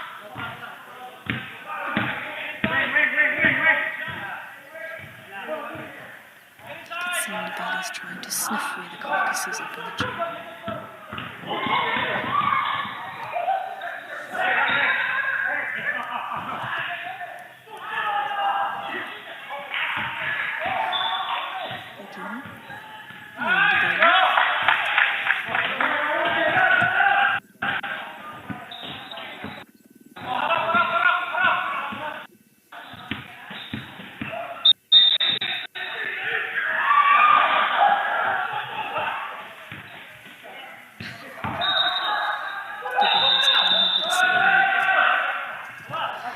So the good news about the hyena, as much as she's moving around like that, great news for everybody on an update front. She has still got some nice full mammary glands. As she walks away, what sound was that? I don't know what that was. Sounded like potentially another hyena. It definitely caught Linda's attention. But for those who have been wondering about an update on Ndebele and the rest of the Juma hyena clan, that female definitely still has some decent mammary glands and suckle marks on her. So I can only assume then that her cub is still alive and well, and I'm sure growing by the day, which is great. Now Langa's very happy because Ndebele has lost interest. So with the hyena moving off, this young leopardess can relax a little bit. But you will notice she's still training her ears, she's still watching. She's making sure Ndebele is not making an approach from another angle.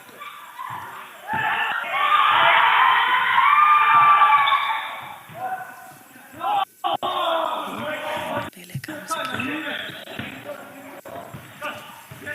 See, Langa's watching.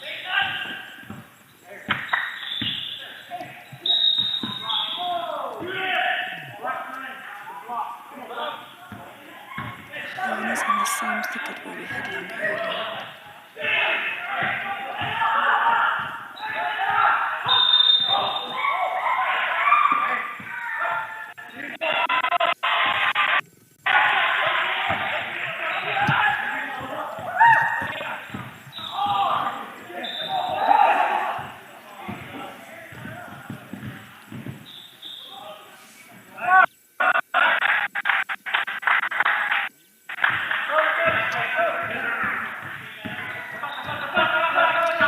Budokan, I suppose you could say that Ndebele has no respect for Langa. The typical spotted hyena-leopard relationship is one-on-one, especially with the young female. A spotted hyena will win. They're much bigger and stronger. They've got a bigger bite force. They've got a little bit more stamina. And so she wouldn't really need to worry about Langa too much. However, Langa should also not be underestimated. So Ndebele is just a very experienced hyena. She's also older than Langa. So Ndebele is about 5 years old this year. Langa is only going to be 4 much later in the year. Ndebele has been independent for a bit, where Langa has only been independent for maybe a year or so. And so Ndebele knows she's a little bit higher up in the food chain, pound for pound, but that Langa is probably a lot faster. So all she has to be able to do is dodge the occasional claw, if Langa chooses to do that. But remember, as much as there's competition, Ndebele is not interested in the leopard, she just wants food. But also any potential conflict, as much as they might shout at each other, or in this case Langa might shout at Ndebele, the leopard might shout at the hyena, as much as that happens, an actual physical altercation is incredibly rare because both of them do not want to get injured. So they'll avoid that at all costs. So this is almost Ndebele's way, or the hyena's way of avoiding that conflict, is don't growl back, don't show any aggressive body language, get what you want, ignore the leopard and move. Because pound for pound, Ndebele would win, but she still doesn't want to take that risk. Langa is just being incredibly protective by not wanting the hyena near the tree. She doesn't know instinctually that the hyena can't climb the tree. She's protective of the food that's in the tree, and that's a normal reaction for her.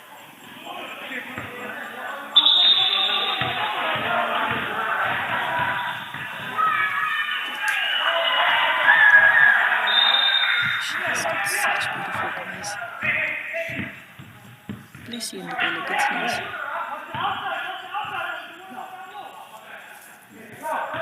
And there's sweet girl, I haven't seen her in a bit. She's right at my feet. I haven't seen her in ages. She's just walked in front of it. She's standing right here trying to say hello. I haven't seen Ndebele in months, so this is great for me to catch up with her. One of my favorite hyenas in the clan, but don't tell the rest of them. Her and her sister Swazi. I'm telling you, 2 of my favorites. But we won't tell the rest of the hyenas. It's okay. We will focus on the fact that we at least have a hyena this item. Langa looks actually he's relaxed a lot.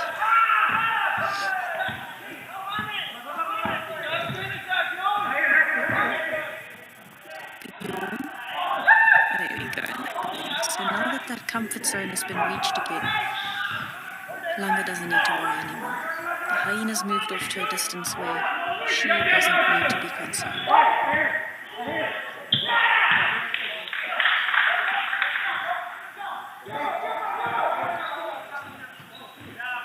So I wouldn't be surprised if after that interaction she either decides to have a full sleep or she decides to climb the tree and go and check on that carcass. Not that the hyena went up there, but her natural instinct is to make sure that it's still safe after another predator's been around.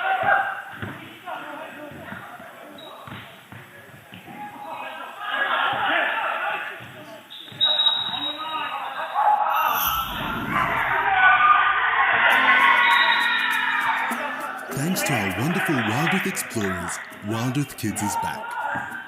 Your monthly subscriptions have allowed us to relaunch Wild Earth Schools on a weekly basis. Wednesday, March 29th will be the first session back, and then after that, every Wednesday for the first hour of the Sunset Safari. Sign your class up for a special virtual field trip to Africa, because touching the lives of the future protectors of our Earth matters.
Yes, we're still sitting with these lions with, of course, the 3's sub-adults who still enjoying this wildebeest carcass.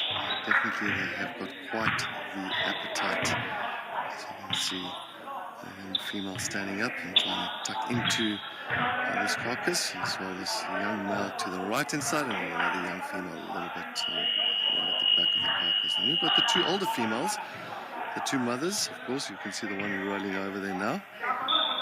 Pretty much bellies full, so of course they must have made this kill this morning, and of course they've had quite a fair share already, as those bellies are quite bloated. Absolutely amazing. So nice to see this pride busy feeding on some food. It's so good to see them actually getting their tummies full, which is perfect. I think this is there's not much remaining on this wildebeest. I think maybe it might just be the head part, a bit of the ribs, a bit of the meat between the ribs as well, and of course it seems like as well, the neck, not much of the neck. Yeah, definitely the big male lion, the Mahira male, when we got he was feeding on this kill. Of course he tried to get as much as possible out of it. It looks like he has decided to give that one up, and he's going to lie somewhere a little bit further behind us. I'm not too sure exactly where. I think he's tucked under under a bush here. But yes, if you've got any amazing videos, some amazing clips of animals or wildlife, please do send them through to us at our website. It's wildearther.tv. Go into our content button or click onto our content button. And of course you can send that through. And of course there's all prizes and money to be won as well. So please do so.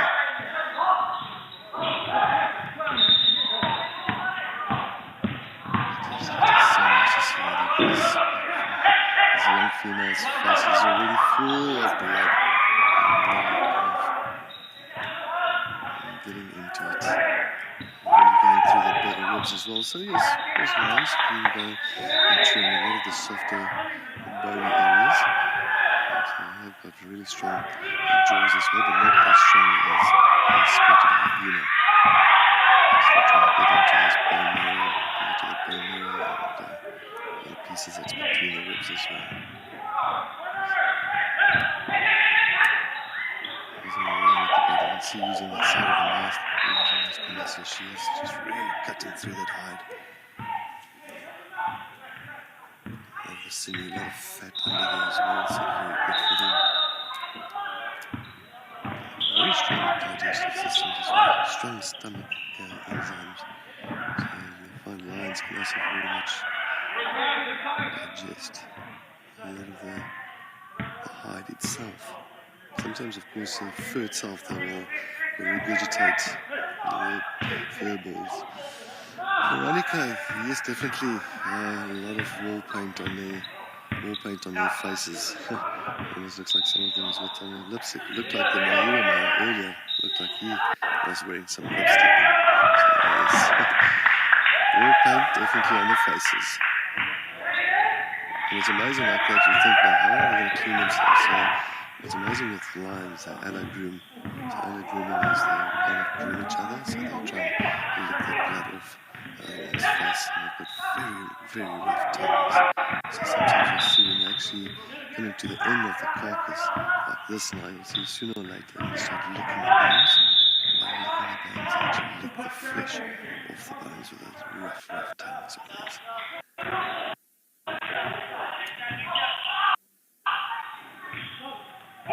But it was amazing how the whole dynamic worked. Chris, yes, definitely ribs for dinner. It does look like it's very enticing. Maybe going back to the camp and putting some ribs on the braai for tonight. But it was interesting how this whole thing played out as I was coming to that now that, of course, it was just the 1 mile line feeding on this carcass. And all 5 of these, all the 2 older females and the 3 sub-adults, they were pretty much to the one side and not close to the carcass. Everything about maybe 50, 60 meters behind us. And as soon as that male finished off and he moved away, those females got up and all the youngsters and they came straight to this carcass. It just shows that pride has a lot of respect for the big male lions. You don't want to get into too much danger there.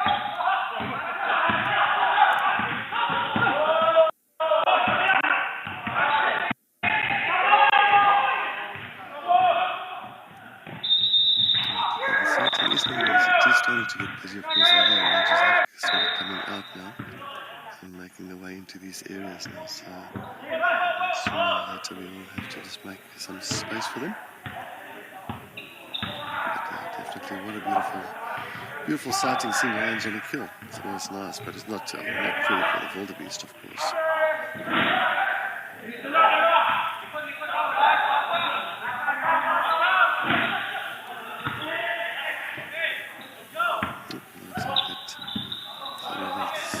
Females had enough for that belly. That belly is like a balloon. That's one of the beach belly there.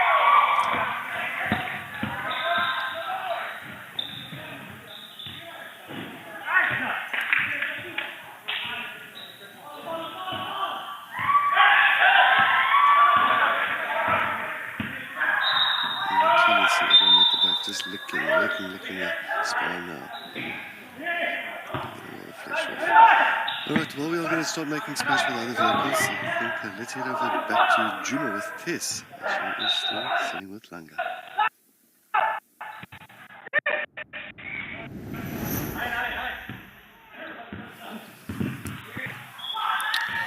Sounds like an intense cycling side. Now on this side, exactly as I predicted, she has decided to climb up in the tree and make sure that her carcass has not been disturbed. Now if you are a sensitive viewer, she's busy feeding at the moment, so maybe best not to have too close of a look, but we can see what it is now.